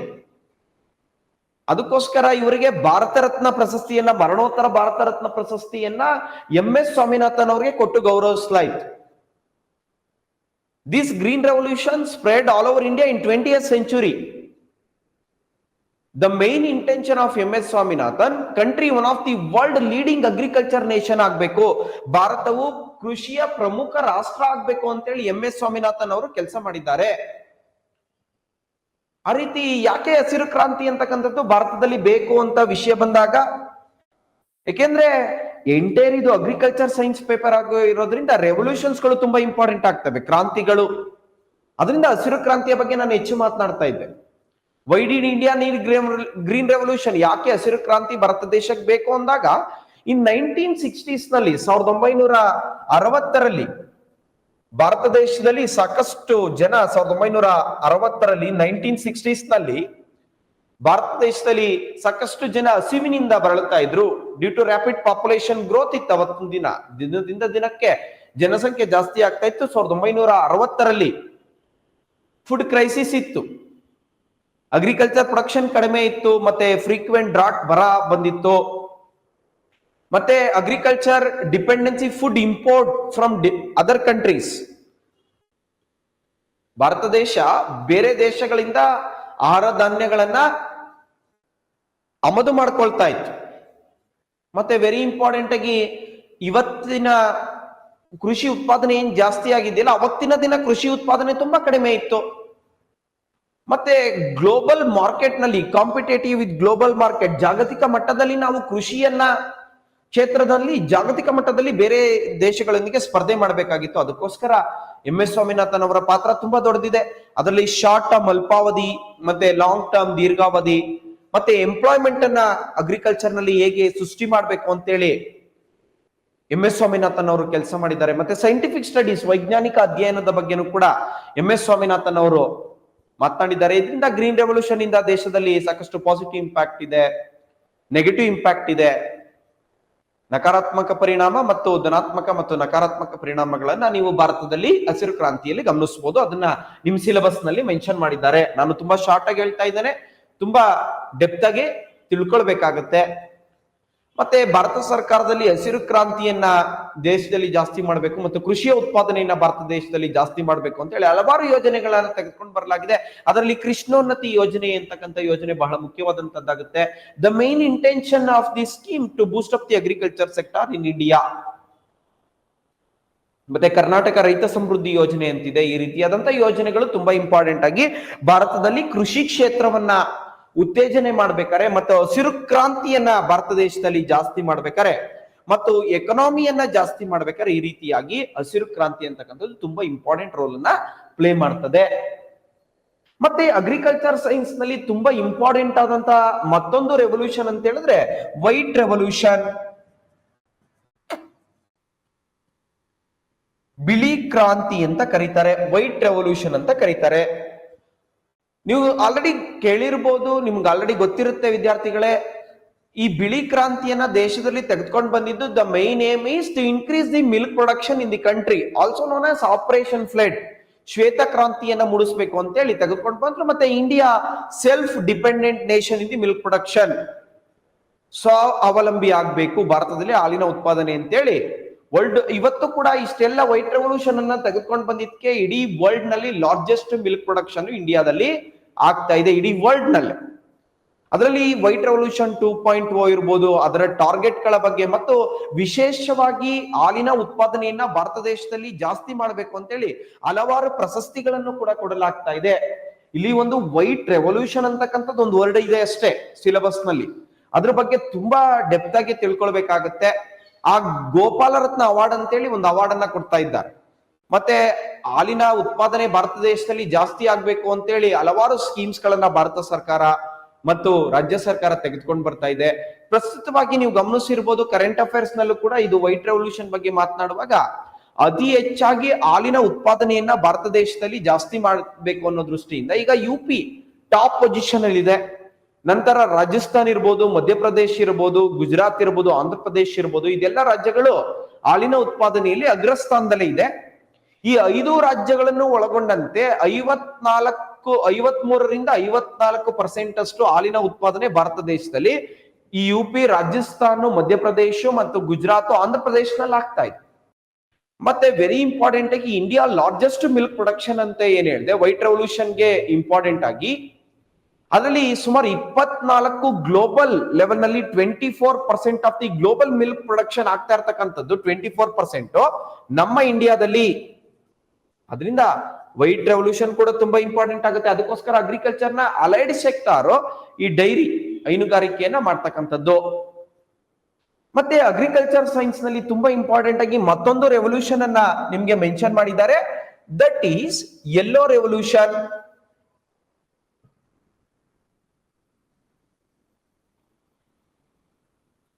ಯೆಲ್ಲೋ ರೆವಲ್ಯೂಷನ್ ವೆರಿ ಇಂಪಾರ್ಟೆಂಟ್ ಆಗಿ ಯೆಲ್ಲೋ ರೆವಲ್ಯೂಷನ್ ಅಂತ ಹೇಳಿದ್ರೆ ಹಳದಿ ಕ್ರಾಂತಿ ಅಂತ ಕರೀತಾರೆ. ಈಗ ಹಸಿರು ಕ್ರಾಂತಿಯನ್ನ ದೇಶದಲ್ಲಿ ಕೃಷಿ ಕ್ಷೇತ್ರವನ್ನ ಉತ್ತೇಜನೆ ಮಾಡಬೇಕು, ಆಹಾರ ಧಾನ್ಯಗಳ ಉತ್ಪಾದನೆಯನ್ನ ಜಾಸ್ತಿ ಮಾಡಬೇಕು ಅಂತೇಳಿ ಹಸಿರು ಕ್ರಾಂತಿಯನ್ನ ತೆಗೆದುಕೊಂಡು ಬಂದ್ರು. ಹಾಲಿನ ಉತ್ಪಾದನೆಯನ್ನ ಜಾಸ್ತಿ ಮಾಡಬೇಕು ಅಂತೇಳಿ ಬಿಳಿ ಕ್ರಾಂತಿಯನ್ನ ತೆಗೆದುಕೊಂಡು ಬಂದ್ರು. ಅದೇ ರೀತಿ ಈ ಖಾದ್ಯ ಎಣ್ಣೆ ಬೀಜಗಳ ಉತ್ಪಾದನೆಯನ್ನ ಭಾರತ ದೇಶದಲ್ಲಿ ಜಾಸ್ತಿ ಮಾಡಬೇಕು ಅಂತೇಳಿ ಎಲ್ಲೋ ರೆವಲ್ಯೂಷನ್ ಅನ್ನ ಭಾರತದಲ್ಲಿ ತೆಗೆದುಕೊಂಡು ಬಂದಿದ್ದಾರೆ. ಇದರಲ್ಲಿ ವೆರಿ ಇಂಪಾರ್ಟೆಂಟ್ ಆಗಿ ಸ್ಯಾಮ್ ಪೀಟ್ರೋಡಾ ಅಂತಕ್ಕಂಥ ಒಬ್ಬ ಸೈಂಟಿಸ್ಟ್ ಬರ್ತಾರೆ. ಇವರು 9 ಖಾದ್ಯ ಎಣ್ಣೆ ಬೀಜಗಳನ್ನ ಗುರಿಯಾಗಿಟ್ಕೊಂಡು ಹಳದಿ ಕ್ರಾಂತಿಯನ್ನ ದೇಶದಲ್ಲಿ ತೆಗೆದುಕೊಂಡು ಬಂದಿದ್ದಾರೆ. 9 ಆಯಿಲ್ ಸೀಡ್ಸ್ ಗಳ ಬಗ್ಗೆ ಇವರು ಕಾನ್ಸಂಟ್ರೇಟ್ ಮಾಡಿದ್ದಾರೆ. ಆ 9 ಖಾದ್ಯ ಎಣ್ಣೆ ಬೀಜಗಳು ಕೂಡ ಅತಿ ಹೆಚ್ಚು ಎಣ್ಣೆಯನ್ನ ಉತ್ಪಾದನೆ ಮಾಡ್ಲಿಕ್ಕೆ ಸಹಕಾರಿ ಆಗ್ತಕ್ಕಂಥ ಎಣ್ಣೆಗೆ ಉಪಯೋಗ ಆಗ್ತಕ್ಕಂಥ ಎಣ್ಣೆ ಕಾಳುಗಳೇ. ಅದರಲ್ಲಿ ಆ ಗ್ರೌಂಡ್ನೆಟ್ ಇರ್ಬೋದು, ಕಡಲೆ ಬೀಜ, ಮಸ್ಟರ್ಡ್ ಇರ್ಬೋದು, ಮತ್ತೆ ಸಾಫ್ಲವರ್ ಕುಸುಂಬೆ ಗಿಡ ಅಂತ ಏನ್ ಕರಿತೇವೆ ಅದಿರ್ಬೋದು, ಮತ್ತೆ ಸೀಸಾಮ್ ಎಳ್ಳು, ಮತ್ತೆ ಸನ್ಫ್ಲವರ್ ಸೂರ್ಯಕಾಂತಿ ಇರ್ಬೋದು, ಮತ್ತೆ ನೈಜರ್ ಗಿಡ ಇರ್ಬೋದು, ಮತ್ತೆ ಕ್ಯಾಸ್ಟರ್, ಲಿನ್ಸಿಡ್ ಮತ್ತೆ ಸೋಯಾಬೀನ್ ಕಾಳು, ಈ ರೀತಿ 9 ಕಾಳುಗಳನ್ನ ಗುರಿಯಾಗಿಟ್ಕೊಂಡು ಯೆಲ್ಲೋ ರೆವಲ್ಯೂಷನ್ ಅನ್ನ ದೇಶದಲ್ಲಿ ತೆಗೆದುಕೊಂಡು ಬಂದಿದ್ದಾರೆ. ಮತ್ತೆ ಖಾದ್ಯ ಎಣ್ಣೆ ಬೀಜಗಳ ಉತ್ಪಾದನೆಯನ್ನ ಭಾರತದಲ್ಲಿ ಜಾಸ್ತಿ ಮಾಡಬೇಕು ಅನ್ನೋ ದೃಷ್ಟಿಯಿಂದ ಇತ್ತೀಚೆಗೆ ಭಾರತ ಸರ್ಕಾರ ಸಾಕಷ್ಟು ಉಪಕ್ರಮಗಳನ್ನ ತೆಗೆದುಕೊಂಡಿದೆ. ನೀವು ಗಮನಿಸಿರ್ಬೋದು, ಆತ್ಮನಿರ್ಭರ ಭಾರತ್ ಅಂತಕ್ಕಂಥ ಕಾರ್ಯಕ್ರಮವನ್ನ ತೆಗೆದುಕೊಂಡು ಬಂದಿದೆ. ಈ ಆಯಿಲ್ ಪ್ರೊಡಕ್ಷನ್ ಅನ್ನ, ಪಾಮ್ ಆಯಿಲ್ ಕಲ್ಟಿವೇಶನ್ ಅನ್ನ, ತಾಳೆ ಎಣ್ಣೆ ಕೃಷಿಯನ್ನ ಭಾರತದಲ್ಲಿ ಜಾಸ್ತಿ ಮಾಡಬೇಕು. ಮತ್ತೆ ನಾವು ಅತಿ ಹೆಚ್ಚಾಗಿ ಭಾರತದಲ್ಲಿ ಹಳದಿ ಕ್ರಾಂತಿ ಬರೋದಕ್ಕಿಂತ ಮೊದಲು ದೇಶದಲ್ಲಿ ಇವತ್ತು ಕೂಡ ಬೇರೆ ದೇಶಗಳಿಂದ ಎಣ್ಣೆ ಕಾಳುಗಳ ಉತ್ಪಾದನೆ ಬೇರೆ ದೇಶಗಳಿಂದ ನಾವು ಆಮದು ಮಾಡ್ಕೊಳ್ತಾ ಇದ್ದೇವೆ. India import oil seeds from various countries. ಅದಕ್ಕೋಸ್ಕರ ಈ ತಾಳೆ ಎಣ್ಣೆ ಕೃಷಿಯನ್ನ ದೇಶದಲ್ಲಿ ಜಾಸ್ತಿ ಮಾಡಬೇಕು ಅಂತ ಹೇಳಿ ಆತ್ಮನಿರ್ಭರ ಭಾರತ್ ಅಡಿನಲ್ಲಿ ಈ ರೆವಲ್ಯೂಷನ್ ಅನ್ನ ಸ್ಟಾರ್ಟ್ ಮಾಡಲಾಗಿದೆ. ಈ ರೆವಲ್ಯೂಷನ್ ಸ್ಟಾರ್ಟ್ ಆಗಿದ್ದು 1986 ಮತ್ತು 1987 ನಲ್ಲಿ ಈ ರೆವಲ್ಯೂಷನ್ ಸ್ಟಾರ್ಟ್ ಆಗಿದ್ದು. ಅದಕ್ಕೋಸ್ಕರ ಯೆಲ್ಲೋ ರೆವಲ್ಯೂಷನ್ ಕೂಡ ತುಂಬಾ ಇಂಪಾರ್ಟೆಂಟ್ ಆಗ್ತದೆ. ಮತ್ತೆ ಇನ್ನೊಂದು ಬಹಳ ಮುಖ್ಯವಾದಂತ ಇನ್ನೊಂದು ರೆವಲ್ಯೂಷನ್ಸ್ ಅಂತ ಹೇಳಿದ್ರೆ that is blue revolution. Blue revolution ಬಗ್ಗೆ ಮಾತಾಡೋದಾದ್ರೆ ಸಿಲೆಬಸ್ ನಲ್ಲಿ ನಿಮ್ಗೆ ತುಂಬಾ ಇಂಪಾರ್ಟೆಂಟ್ ಆಗಿ 4 ರೆವಲ್ಯೂಷನ್ಸ್ ಗಳನ್ನ ಮೆನ್ಷನ್ ಮಾಡಿದ್ದಾರೆ. ಅದರಲ್ಲಿ ನೀಲಿ ಕ್ರಾಂತಿ ಬ್ಲೂ ರೆವಲ್ಯೂಷನ್ ಬಗ್ಗೆ ಮಾತಾಡೋದಾದ್ರೆ ಅತಿ ಹೆಚ್ಚಾಗಿ ನೀಲಿ ಕ್ರಾಂತಿಯನ್ನ ಯಾಕೆ ದೇಶದಲ್ಲಿ ತೆಗೆದುಕೊಂಡು ಬಂದ್ರು ಅಂತ ಹೇಳಿದ್ರೆ ಮೀನು ಮತ್ತು ಜಲಚರಗಳ ಉತ್ಪಾದನೆಯನ್ನ ಭಾರತ ದೇಶದಲ್ಲಿ ಜಾಸ್ತಿ ಮಾಡಬೇಕು ಅಂತೇಳಿ ಬ್ಲೂ ರೆವಲ್ಯೂಷನ್ ಅನ್ನ ದೇಶದಲ್ಲಿ ತೆಗೆದುಕೊಂಡು ಬಂದ್ರು. ಈ ನೀಲಿ ಕ್ರಾಂತಿಯನ್ನ ದೇಶದಲ್ಲಿ ತೆಗೆದುಕೊಂಡು ಬರ್ಬೇಕಾದ್ರೆ ಡಾಕ್ಟರ್ ಹಿರಲಾಲ್ ಚೌಧರಿ ಮತ್ತೆ ಡಾಕ್ಟರ್ ಅರುಣ್ ಕೃಷ್ಣನ್ ಅಂತಕ್ಕಂಥ ಇಬ್ಬರು ಸೈಂಟಿಸ್ಟ್ಗಳು ತುಂಬಾ ಇಂಪಾರ್ಟೆಂಟ್ ಆಗಿ ಇದಕ್ಕೆ ಕಾಂಟ್ರಿಬ್ಯೂಷನ್ ಅನ್ನ ಮಾಡಿದ್ದಾರೆ. ಈ ನೀಲಿ ಕ್ರಾಂತಿಯನ್ನ ದೇಶದಲ್ಲಿ ತೆಗೆದುಕೊಂಡು ಬಂದಿದ್ದು ಡ್ಯೂರಿಂಗ್ 7th 5-year ಪ್ಲಾನ್ 1985 ಮತ್ತು 1990ರಲ್ಲಿ 7ನೇ ಪಂಚವಾರ್ಷಿಕ ಯೋಜನೆ ದೇಶದಲ್ಲಿ ಬಂದಾಗ ನೀಲಿ ಕ್ರಾಂತಿಯನ್ನ ದೇಶದಲ್ಲಿ ತೆಗೆದುಕೊಂಡು ಬಂದ್ರು. The main intention is to improve the fishery and aquaculture production, ಮೀನು ಮತ್ತು ಜಲಚರಗಳ ಅಭಿವೃದ್ಧಿ ದೇಶದಲ್ಲಿ ಆಗ್ಬೇಕು ಅಂತೇಳಿ ನೀಲಿ ಕ್ರಾಂತಿಯನ್ನ ತೆಗೆದುಕೊಂಡು ಬಂದ್ರು. ಅದರಲ್ಲಿ ಭಾರತ ಸರ್ಕಾರ ನೀವು ಗಮನಿಸಿರ್ಬೋದು, ಮೀನುಗಾರಿಕೆ ಉತ್ಪಾದನೆ ಜಾಸ್ತಿ ಆಗ್ಬೇಕು ಅಂತೇಳಿ ಹಲವಾರು ಯೋಜನೆಗಳಲ್ಲಿ ಪ್ರಧಾನಮಂತ್ರಿ ಮತ್ಸ್ಯ ಸಂಪದ ಯೋಜನೆ ಅಂತಕ್ಕಂಥ ಯೋಜನೆಯನ್ನ ತೆಗೆದುಕೊಂಡು ಬಂದಿದೆ. ಈ ರೀತಿಯಾಗಿ ನೀಲಿ ಕ್ರಾಂತಿಯನ್ನ ಉತ್ತೇಜನ ಮಾಡ್ಬೇಕು ಅಂತೇಳಿ ಹಲವಾರು ಯೋಜನೆಗಳನ್ನ ಇಲ್ಲಿ ತೆಗೆದುಕೊಂಡು ಬಂದಿದ್ದಾರೆ. ಇಲ್ಲಿ ಗಮನಿಸಿರಬಹುದು ನೀವು KS ನ ಮುಖ್ಯ ಪರೀಕ್ಷೆ ಪತ್ರಿಕೆಯನ್ನ ಗಮನಿಸಿದಾಗ 2014 KS ಮುಖ್ಯ ಪರೀಕ್ಷೆ ನಿಮಗೆ ಸಿಗ್ತದೆ. KS ನ ಮುಖ್ಯ ಪರೀಕ್ಷೆಯಲ್ಲಿ 2015 ಮತ್ತು 2021 KS ಮುಖ್ಯ ಪರೀಕ್ಷೆ ಪತ್ರಿಕೆ ನಿಮಗೆ ಸಿಗ್ತದೆ. ಅದರಲ್ಲಿ ನೀವು ಗಮನಿಸಿ, ವೆರಿ ಇಂಪಾರ್ಟೆಂಟ್ ಆಗಿ ನಾನು 4 ರೆವಲ್ಯೂಷನ್ಸ್ ಗಳನ್ನ ಯಾಕೆ ಅತಿ ಹೆಚ್ಚಾಗಿ ನಿಮ್ ಮುಂದೆ ಡಿಸ್ಕಸ್ ಮಾಡಿದೆ ಅಂತ ಹೇಳಿದ್ರೆ, ಈ 4 ರೆವಲ್ಯೂಷನ್ಸ್ ಗಳಲ್ಲಿ in 4 revolution, 1 revolution it is compulsory for your mains examination. 4 revolutions ಗಳಲ್ಲಿ 1 ರೆವಲ್ಯೂಷನ್ ನಿಮ್ಗೆ ತುಂಬಾ ಇಂಪಾರ್ಟೆಂಟ್ ಆಗಿ 1 ರೆವಲ್ಯೂಷನ್ ಅಂತ ಖಂಡಿತ ಕೇಳಿದ್ದಾರೆ. ಈ 3 ವರ್ಷಗಳ ಪೇಪರ್ ನಲ್ಲಿ 2 ವರ್ಷಗಳಲ್ಲಿ 1 ರೆವಲ್ಯೂಷನ್ ಅನ್ನ ಯಾವ್ದಾದ್ರು 1 ರೆವಲ್ಯೂಷನ್ ಅನ್ನ ಕೇಳಿದ್ದಾರೆ. ಆಲ್ರೆಡಿ ಗ್ರೀನ್ ರೆವಲ್ಯೂಷನ್ ಬಗ್ಗೆ ಕ್ವಶನ್ ಬಂದಿದೆ, ಆಲ್ರೆಡಿ ಬ್ಲೂ ರೆವಲ್ಯೂಷನ್ ಬಗ್ಗೆ ಆಲ್ರೆಡಿ ಕ್ವಶನ್ ಬಂದಿದೆ. ಅದಕ್ಕೋಸ್ಕರ 1 ರೆವಲ್ಯೂಷನ್ ಖಂಡಿತ ಎಕ್ಸಾಮ್ ಬರುತ್ತೆ. ಅದರಿಂದ ವಿದ್ಯಾರ್ಥಿಗಳೇ, ನೀವು 4 ರೆವಲ್ಯೂಷನ್ಸ್ ಗಳನ್ನ ತಿಳ್ಕೊಂಡ್ರಿ ಅಂದ್ರೆ ಭಾರತದ ಕೃಷಿಯಲ್ಲಿ ಸುಮಾರು 30 to 40% ಅಷ್ಟು ಭಾರತದ ಕೃಷಿಯನ್ನ ನೀವು ತಿಳ್ಕೊಂಡಾಗ, ಅದರಿಂದ 1 ರೆವಲ್ಯೂಷನ್ ಅನ್ನ ಎಕ್ಸಾಮ್ ಬರುತ್ತೆ. ನಿಮ್ಗೊಂಥರ ನಿಮ್ಮ ಪಾಕೆಟ್ ನಲ್ಲಿ 10 ಮಾರ್ಕ್ಸ್ ಇದ್ದಾಗೆ 4 ರೆವಲ್ಯೂಷನ್ಸ್ ಗಳನ್ನ ಕರೆಕ್ಟ್ ಆಗಿ ತಿಳ್ಕೊಂಡ್ರು. ಅದರಿಂದ ಈ ರೆವಲ್ಯೂಷನ್ಸ್ ಗಳ ಬಗ್ಗೆ ಅತಿ ಹೆಚ್ಚು ನಾನು ಮಾತಾಡಿದೆ. ಮತ್ತೆ ಅಗ್ರಿಕಲ್ಚರ್ ಸೈನ್ಸ್ ನಲ್ಲಿ ರೀಸೆಂಟ್ ಟ್ರೆಂಡ್ ಆಗಿ ಆರ್ಗ್ಯಾನಿಕ್ ಫಾರ್ಮಿಂಗ್ ಮತ್ತೆ ಫಾರ್ಮ್ ಮೆಕನೈಸೇಷನ್ ಅಲ್ಲಿ ಸಾಕಷ್ಟು ಡೆವಲಪ್ಮೆಂಟ್ ಗಳನ್ನ ನಾವು ನೋಡ್ತಾ ಇದ್ದೇವೆ. ಆರ್ಗ್ಯಾನಿಕ್ ಫಾರ್ಮಿಂಗ್ ಮತ್ತೆ ಫಾರ್ಮ್ ಮೆಕನೈಸೇಷನ್ ಅನ್ನ ನಾವು ಗಮನಿಸ್ತಾ ಇದ್ದೇವೆ. ಕೃಷಿ ಕ್ಷೇತ್ರದಲ್ಲಿ ಅತಿ ಹೆಚ್ಚಾಗಿ ಕೃಷಿ ಸಂಸ್ಕರಣೆ ಮತ್ತು ಕೃಷಿ ಆಧಾರಿತ ಕೈಗಾರಿಕೆಗಳು ಅಂತಕ್ಕಂಥದ್ದು ಭಾರತ ದೇಶದಲ್ಲಿ ಇತ್ತೀಚೆಗೆ ಜಾಸ್ತಿ ಆಗ್ತಾ ಇದೆ. ರೀಸೆಂಟ್ ಟ್ರೆಂಡ್ಸ್ ಜಾಸ್ತಿ ಆಗ್ತಾ ಇದೆ. ಅದರಲ್ಲಿ ವೆರಿ ಇಂಪಾರ್ಟೆಂಟ್ ಆಗಿ ಅಗ್ರಿಕಲ್ಚರ್ ಫರ್ಟಿಲೈಸರ್ಸ್ ಅನ್ನ ಯೂಸ್ ಮಾಡಿಕೊಂಡು ಆರ್ಗ್ಯಾನಿಕ್ ಫಾರ್ಮಿಂಗ್ ಅನ್ನ ನಾವು ಮಾಡ್ತಾ ಇದ್ದೇವೆ. ಅದಕ್ಕೆ ಆಲ್ಟರ್ನೇಟಿವ್ ವಯಬಲ್ ಆಲ್ಟರ್ನೇಟ್ ಆಗಿ ಕೆಮಿಕಲ್ ಫಾರ್ಮಿಂಗ್ ಅನ್ನ ಯೂಸ್ ಮಾಡಿಕೊಂಡು ನಾವು ಸಾವಯವ ಕೃಷಿಯನ್ನ ಮಾಡ್ತಾ ಇದ್ದೇವೆ. ಅದನ್ನ ರೀಸೆಂಟ್ ಟ್ರೆಂಡ್ಸ್ ನಲ್ಲಿ ಎಕ್ಸ್ಪ್ಲೇನ್ ಮಾಡ್ಬೇಕಾಗುತ್ತೆ. ಅದರಿಂದ ಇದೆಲ್ಲ ಆರ್ಗ್ಯಾನಿಕ್ ಫಾರ್ಮಿಂಗ್ ಅನ್ನ ರೀಸೆಂಟ್ ಟ್ರೆಂಡ್ಸ್ ನಲ್ಲಿ ಮಾಡ್ತಾ ಇರೋದ್ರಿಂದ ಭಾರತಕ್ಕೆ ಆರ್ಗ್ಯಾನಿಕ್ ಫಾರ್ಮಿಂಗ್ ನಲ್ಲಿ India rank first in the organic farming. Bharat ದೇಶದಲ್ಲಿ ಸಾವಯವ ಕೃಷಿಯಲ್ಲಿ ಮೊದಲನೇ ಸ್ಥಾನದಲ್ಲಿದೆ ಭಾರತ ದೇಶ. ಅದಕ್ಕೋಸ್ಕರ Sikkim become the fully organic state. ಅದು ಸಿಕ್ಕಿಂ ರಾಜ್ಯ ಕೂಡ ಇದಕ್ಕೆ ಕಾಂಟ್ರಿಬ್ಯೂಷನ್ ಇದೆ. ಭಾರತ ದೇಶ ಸಾವಯವ ಕೃಷಿಯಲ್ಲಿ ಮೊದಲನೇ ಸ್ಥಾನದಲ್ಲಿರೋದಕ್ಕೆ ಈ ರಾಜ್ಯಗಳ ಈಗ ಮಧ್ಯಪ್ರದೇಶ, ಸಿಕ್ಕಿಮು ಮತ್ತೆ ಉತ್ತರಾಖಂಡ್ ಮತ್ತೆ ಇತ್ತೀಚೆಗೆ ಅತಿ ಹೆಚ್ಚಾಗಿ ಟ್ರೈಬಲ್ಸ್ ಪೀಪಲ್ಸ್ ಗಳು, ಬುಡಕಟ್ಟು ಜನಾಂಗಕ್ಕೆ ಸೇರಿದಂತವ್ರು ಮತ್ತೆ ಇಸ್ಲಾಂಡ್ಸ್ ಟ್ರೈಬಲ್ಸ್ ಗೆ ಸೇರಿದಂತವ್ರು ಕೂಡ ಸಾಂಪ್ರದಾಯಿಕ ಸಾವಯವ ಕೃಷಿಯನ್ನ ಮತ್ತೆ ರೀಸೆಂಟ್ ಟ್ರೆಂಡಿಂಗ್ ಅನ್ನ ಆರ್ಗ್ಯಾನಿಕ್ ಫಾರ್ಮಿಂಗ್ ಅನ್ನ ಮಾಡ್ತಾ ಇದ್ದಾರೆ. ಮತ್ತೆ ಎಲ್ಲದಕ್ಕಿಂತ ಹೆಚ್ಚಾಗಿ ಇತ್ತೀಚಿನ ದಿನಗಳಲ್ಲಿ ನಾರ್ತ್ ಈಸ್ಟರ್ನ್ ಸ್ಟೇಟ್ಸ್ ಮತ್ತೆ ಹಿಮಾಲಯನ್ ಸ್ಟೇಟ್ಸ್ ಗಳು ಕೂಡ, ಈಶಾನ್ಯ ರಾಜ್ಯಗಳು ಮತ್ತು ಹಿಮಾಲಯ ರಾಜ್ಯಗಳು ಕೂಡ ಆರ್ಗ್ಯಾನಿಕ್ ಫಾರ್ಮಿಂಗ್ ಗೆ ಅತಿ ಹೆಚ್ಚಾಗಿ ಒತ್ತನ್ನ ಕೊಡ್ತಾ ಇದ್ದಾರೆ. ಅದಕ್ಕೋಸ್ಕರ ಅತಿ ಹೆಚ್ಚಾಗಿ ಆರ್ಗ್ಯಾನಿಕ್ ಫಾರ್ಮಿಂಗ್ ಅನ್ನ ದೇಶದಲ್ಲಿ ಜಾಸ್ತಿ ಮಾಡ್ಬೇಕು ಅನ್ನೋ ದೃಷ್ಟಿಯಿಂದನೂ ಕೂಡ ಭಾರತ ಸರ್ಕಾರ, ರಾಜ್ಯ ಸರ್ಕಾರ ಹಲವಾರು ಯೋಜನೆಗಳನ್ನ ತೆಗೆದುಕೊಂಡು ಬಂದಿದೆ. ಅದರಲ್ಲಿ ಪರಂಪರಾಗತ ಕೃಷಿ ವಿಕಾಸ್ ಯೋಜನೆ ಇರ್ಬೋದು, ಕರ್ನಾಟಕ ರೈತ ಸಿರಿ ಸ್ಕೀಮ್ ಇರ್ಬೋದು, ಮತ್ತೆ ಹಲವಾರು ಸರ್ಟಿಫೈಡ್ ಪ್ರೋಗ್ರಾಮ್ಸ್ ಗಳನ್ನು ಕೂಡ ಭಾರತ ಸರ್ಕಾರ ತೆಗೆದುಕೊಂಡು ಬಂದಿದೆ. ಅದರಲ್ಲಿ ವಿಶೇಷವಾಗಿ ಈ recent trends in organic farming ಅನ್ನ ಜಾಸ್ತಿ ಮಾಡಬೇಕು ಅಂತ ಹೇಳಿದಾಗ ಈ FSSAI food safety and standard authority of India ಅಂತ ಇರಬಹುದು, ಮತ್ತೆ national programme for organic farming ಅಂದ್ರೆ NPOP ಅಂತಕ್ಕಂಥ ಕಾರ್ಯಕ್ರಮ ಇರಬಹುದು, ಮತ್ತೆ ಸಾಯಿಲ್ ಹೆಲ್ತ್ ಕಾರ್ಡ್ ಸ್ಕೀಮ್, ಈ ರೀತಿಯಾದಂತಹ ಸ್ಕೀಮ್ಸ್ ಗಳನ್ನ ಭಾರತ ಸರ್ಕಾರ ತೆಗೆದುಕೊಂಡು ಬಂದಿದೆ. ಇದರಿಂದಾನು ಕೂಡ ಸಾಕಷ್ಟು ಬೆನಿಫಿಟ್, ಪ್ರಾಬ್ಲಮ್ಸ್ ಆಗ್ತಾ ಇದೆ, ಸಾಕಷ್ಟು ಸ್ಕೋಪ್ ಕೂಡ ಇದೆ. ಇದನ್ನ recent trends in organic farming ಅಲ್ಲಿ. ಮತ್ತೆ ಇದರಲ್ಲಿ ದೊಡ್ಡ ಮಟ್ಟದ ಚಾಲೆಂಜಸ್ ಕೂಡ ಇದೆ ಭಾರತಕ್ಕೆ. ಅದರಲ್ಲಿ ಲ್ಯಾಕ್ ಆಫ್ ಅಡಿಕ್ವೇಟ್ ಇನ್ಫಾರ್ಮೇಶನ್ ನ ಮಾಹಿತಿಯ ಕೊರತೆಯನ್ನು ಕೂಡ ಭಾರತ ದೇಶ ಎದುರಿಸ್ತಾ ಇದೆ. ಮತ್ತೆ man power, skilling man power, ನುರಿತ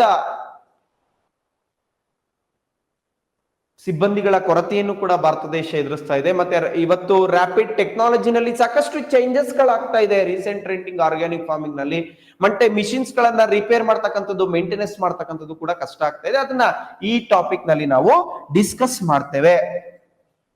ಮತ್ತೆ ಇನ್ನೊಂದು ಅಗ್ರಿಕಲ್ಚರ್ ಅನ್ನ ಬೂಸ್ಟ್ ಅಪ್ ಮಾಡ್ಬೇಕಾದ್ರೆ agro processing and agro based industries ಗಳು ಇವತ್ತು ನಮ್ಮಲ್ಲಿ ನೋಡ್ಬೋದು ನೀವು. ಆಗ್ರೋ ಬೇಸ್ಡ್ ಇಂಡಸ್ಟ್ರೀಸ್ ಮತ್ತೆ agro farming and agro based industries ಅಂದ್ರೆ ಅತಿ ಹೆಚ್ಚಾಗಿ ಇಲ್ಲಿ ನೀವು ಕೃಷಿಯ ಇತ್ತೀಚಿನ ಯಂತ್ರಗಳು ಮತ್ತು ಪ್ರವೃತ್ತಿಗಳ ಬಗ್ಗೆ ಮಾತಾಡೋದಾದ್ರೆ, agro processing and agro based industries ಗಳ ಬಗ್ಗೆ ಮಾತಾಡೋದಾದ್ರೆ, ಮೊದಲು ನಾವು ಈಗ ಕೃಷಿ ಸಂಸ್ಕರಣೆ ಮತ್ತು ಕೃಷಿ ಆಧಾರಿತ ಕೈಗಾರಿಕೆಗಳ ಬಗ್ಗೆ ಮಾತಾಡೋದಾದ್ರೆ, ಮೊದಲು ಮಾತಾಡಿದ್ದು ನಾವು recent trends in organic farming and farm mechanisation ಬಗ್ಗೆ ಮಾತನಾಡಿದ್ವಿ.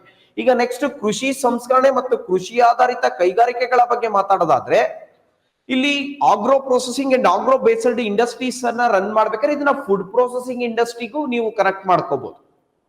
ಅದರಲ್ಲಿ ಎರಡು ರಾ ಮೆಟೀರಿಯಲ್ಸ್ ಗಳು ತುಂಬಾ ಇಂಪಾರ್ಟೆಂಟ್ ಆಗ್ತದೆ, ಅನಿಮಲ್ ಮೆಟೀರಿಯಲ್ಸ್ ಮತ್ತೆ ಪ್ಲಾಂಟ್ ಮೆಟೀರಿಯಲ್.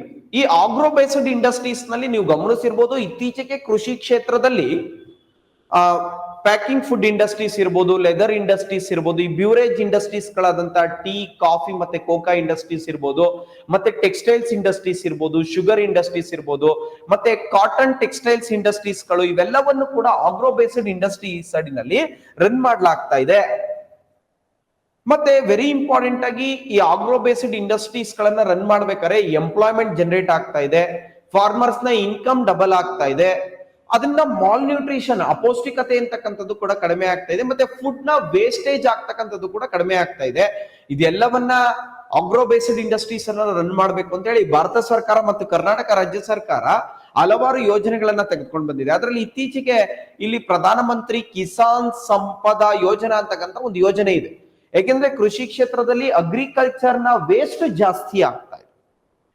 ಅದಕ್ಕೋಸ್ಕರ ಅಗ್ರಿಕಲ್ಚರ್ ವೇಸ್ಟ್ ಅನ್ನ ಕಡಿಮೆ ಮಾಡ್ಬೇಕು ಅನ್ನೋ ದೃಷ್ಟಿಯಿಂದ ಈಗ ಫಾರ್ ಎಕ್ಸಾಂಪಲ್ ನೀವು ಗಮನಿಸಿರ್ಬೋದು, ಪ್ರಧಾನಮಂತ್ರಿ ಕಿಸಾನ್ ಸಂಪದ ಯೋಜನೆ ಅಡಿಯಲ್ಲಿ ಮೆಗಾ ಫುಡ್ ಪಾರ್ಕ್ಸ್ ಗಳನ್ನ ನಿರ್ಮಾಣ ಮಾಡಲಾಗ್ತಾ ಇದೆ. ಮತ್ತೆ ಅತಿ ಹೆಚ್ಚಾಗಿ ಆಹಾರ ಸಂಸ್ಕರಣೆಗೆ ಒತ್ತನ್ನ ಕೊಡಲಾಗ್ತಾ ಇದೆ. ಅದೆಲ್ಲವನ್ನು ಕೂಡ ಇಲ್ಲಿ ಡಿಸ್ಕಸ್ ಮಾಡಬೇಕಾಗುತ್ತೆ. ಮತ್ತೆ ಎಲ್ಲದಕ್ಕಿಂತ ಹೆಚ್ಚಾಗಿ ಈ ಕೃಷಿ ಕ್ಷೇತ್ರದಲ್ಲಿ ಇವತ್ತಿನ ದಿನದಿಂದ ದಿನಕ್ಕೆ ಪಾಪ್ಯುಲೇಷನ್ ಹೆಚ್ಚುತ್ತಾ ಇರೋದ್ರಿಂದ ಸಮ್ ಪುವರ್ ಈಲ್ಡ್ ಕೂಡ ಆಗ್ತಾ ಇದೆ, ಸಮ್ ವಿಗರಸ್ ವೆದರ್ ಕೂಡ, ಹವಾಮಾನ ಪರಿಸ್ಥಿತಿ ಕೆಡ್ತಾ ಇದೆ ಕೆಲವೊಂದು ಪ್ರದೇಶಗಳಲ್ಲಿ. ಇದು ಕೂಡ ದೊಡ್ಡ ಮಟ್ಟದ ಚಾಲೆಂಜ್ ಆಗ್ತಾ ಇದೆ ಕೃಷಿ ಕ್ಷೇತ್ರದಲ್ಲಿ. ಅದಕ್ಕೋಸ್ಕರ ಅಗ್ರಿಕಲ್ಚರ್ ಸೈನ್ಸ್ ಅಂತಕ್ಕಂಥ ಯೂನಿಟ್ ತುಂಬಾ ಇಂಪಾರ್ಟೆಂಟ್ ಆದಂತ ಯೂನಿಟ್. ಅದಕ್ಕೋಸ್ಕರ ಇಲ್ಲಿ ರೆವಲ್ಯೂಷನ್ಸ್ ಗಳು ತುಂಬಾ ಇಂಪಾರ್ಟೆಂಟ್ ರೋಲ್ ಅನ್ನ ಪ್ಲೇ ಮಾಡ್ತವೆ. ಅದಕ್ಕೋಸ್ಕರ ಈ ಆಗ್ರೋ ಪ್ರೊಸೆಸಿಂಗ್ ಇಂಡಸ್ಟ್ರೀಸ್ ಮತ್ತೆ ಕೆಮಿಕಲ್ಸ್ ಅನ್ನ ಬಳಕೆ ಮಾಡಿಕೊಂಡು ನಾವು ಕೃಷಿ ಮಾಡ್ತಾ ಇದ್ದೇವೆ. ಮತ್ತೆ ಅತಿ ಹೆಚ್ಚಾಗಿ ವರ್ಮಿ ಕಾಂಪೋಸ್ಟ್, ಸಾವಯವ ಗೊಬ್ಬರಗಳನ್ನ ಉಪಯೋಗ ಮಾಡಿಕೊಂಡು ನಾವು ಕೃಷಿಯನ್ನ ಮಾಡ್ತಾ ಇದ್ದೇವೆ. ಮತ್ತೆ ಅಗ್ರಿಕಲ್ಚರ್ ನ ಮತ್ತೊಂದು ಅಲೈಡ್ ಸೆಕ್ಟರ್ ಆದಂತ ಆರ್ಟಿಕಲ್ಚರ್ ಅಂಡ್ ಸಿರಿಕಲ್ಚರ್ ಅಂತ ಹೇಳಿ ಮತ್ತೊಂದು ಯೂನಿಟ್ ಇದೆ. ಅದು ಯೂನಿಟ್ 3 ನಲ್ಲಿ ನಿಮಗೆ ಬರ್ತದೆ. ಈ ಆರ್ಟಿಕಲ್ಚರ್ ಮತ್ತೆ ಸಿರಿಕಲ್ಚರ್ ನಲ್ಲಿ ಆಕ್ಚುಲಿ ಇಲ್ಲಿ ನಾವು ಸ್ಟಡಿ ಮಾಡ್ತಾ ಇರ್ತಕ್ಕಂಥದ್ದು ಆರ್ಟಿಕಲ್ಚರ್ ಮತ್ತೆ ಸಿರಿಕಲ್ಚರ್ ನಲ್ಲಿ ಭಾರತದಲ್ಲಿ ಬೆಳೀತಕ್ಕಂಥ ಹಣ್ಣುಗಳು, ತರಕಾರಿಗಳು, ಆರ್ನಮೆಂಟಲ್ ಪ್ಲಾಂಟ್ಸ್ ಗಳು, ಅಲಂಕಾರಿಕ ಸಸ್ಯಗಳು, ಮತ್ತೆ ಸ್ಪೈಸಿಸ್ ಗಳು, ಮಸಾಲಾ ಪದಾರ್ಥಗಳ ಬಗ್ಗೆ ಮಾತಾಡ್ತಾ ಇದ್ದೇವೆ. ಮತ್ತೆ ಎಲ್ಲದಕ್ಕಿಂತ ಹೆಚ್ಚಾಗಿ ಈ ಆರ್ಟಿಕಲ್ಚರ್ ಕ್ರಾಪ್ಸ್ ಅಂತಕ್ಕಂಥದ್ದು ಅತಿ ಹೆಚ್ಚು ಶ್ರಮ ಮತ್ತು ಬಂಡವಾಳದ ಅಗತ್ಯತೆ ಇರತಕ್ಕಂತ ಒಂದು ಕೃಷಿ ಇದು. ಮತ್ತೆ ಅತಿ ಹೆಚ್ಚಾಗಿ ಇಲ್ಲಿ ಫ್ಲೋರಿಕಲ್ಚರ್ ಬಗ್ಗೆನೂ ಕೂಡ ಮಾತನಾಡಬೇಕಾಗುತ್ತೆ, ಪುಷ್ಪ ಕೃಷಿಯ ಬಗ್ಗೆ ಮಾತನಾಡಬೇಕಾಗುತ್ತೆ. ಈ ಪುಷ್ಪ ಕೃಷಿಯಿಂದ ಭಾರತದಲ್ಲಿ ಪುಷ್ಪ ಕೃಷಿಯನ್ನ ಮಾಡೋದ್ರಿಂದ ಜೇನುನೊಣ ಸಾಕಾಣಿಕೆ ಕೂಡ ಹೆಲ್ಪ್ ಆಗ್ತಾ ಇದೆ. ಫ್ಲೋರಿಕಲ್ಚರ್ ನಿಂದ ಎಪಿಕಲ್ಚರ್ಗೂ ಕೂಡ ಹೆಲ್ಪ್ ಆಗ್ತಾ ಇದೆ. ಜೇನುನೊಣ ಸಾಕಾಣಿಕೆಗೂ ಕೂಡ ಹೆಲ್ಪ್ ಆಗ್ತಾ ಇದೆ. ಮತ್ತೆ ಈ ಹಾರ್ಟಿಕಲ್ಚರ್ ನಲ್ಲಿ ಕಿಸಾನ್ ಮಾಲ್ಸ್ ಗಳನ್ನ ತೆರೆಯಲಾಗಿದೆ ಕರ್ನಾಟಕ ಗವರ್ಮೆಂಟ್ ನಿಂದ. ಮತ್ತೆ ಹಾರ್ಟಿಕಲ್ಚರ್ ನಲ್ಲಿ ವೆಜಿಟೇಬಲ್ಸ್, ಭಾರತದಲ್ಲಿ 40ಕ್ಕೂ ಹೆಚ್ಚಿನ ರೀತಿಯಾದಂತ ತರಕಾರಿಗಳನ್ನ ಬೆಳಿಲಿಕ್ಕೆ ಯೋಗ್ಯವಾದಂತ ಭೂಮಿ, ಯೋಗ್ಯವಾದಂತ ಹವಾಮಾನ ಮತ್ತು ಯೋಗ್ಯವಾದಂತ ವಾತಾವರಣ ಇದೆ. ಅದರಲ್ಲಿ ವೆಜಿಟೇಬಲ್ಸ್ ಇರ್ಬೋದು, ಮತ್ತೆ ಫ್ರೂಟ್ಸ್, ಹಣ್ಣುಗಳಿರ್ಬೋದು. ಇಲ್ಲಿ ಸಬ್ ಟ್ರಾಪಿಕಲ್ ಫ್ರೂಟ್ಸ್ ಗಳು, ಟೆಂಪರೇಟ್ ಫ್ರೂಟ್ಸ್ ಗಳ ಬಗ್ಗೆನೂ ಕೂಡ ಮಾತನಾಡ್ಬೇಕಾಗತ್ತೆ. ಹಣ್ಣುಗಳ ಅಭಿವೃದ್ಧಿಯನ್ನ ರಾಜ್ಯದಲ್ಲಿ ಜಾಸ್ತಿ ಮಾಡ್ಬೇಕಂತೇಳಿ Karnataka state mango development marketing corporation ಅಂತಕ್ಕಂತ ಕರ್ನಾಟಕ ರಾಜ್ಯದಲ್ಲಿ ಮಾವಿನ ಹಣ್ಣಿನ ಉತ್ಪಾದನೆಯನ್ನ ಜಾಸ್ತಿ ಮಾಡ್ಬೇಕಾಗುತ್ತೆ. ಅದರಲ್ಲಿ ವೆರಿ ಇಂಪಾರ್ಟೆಂಟ್ ಕ್ರಾಪ್ ಆದಂತದ್ದು ಹಾರ್ಟಿಕಲ್ಚರ್ ನಲ್ಲಿ ಮ್ಯಾಂಗೋ, ಮಾವಿನ ಹಣ್ಣು ಇರ್ಬೋದು.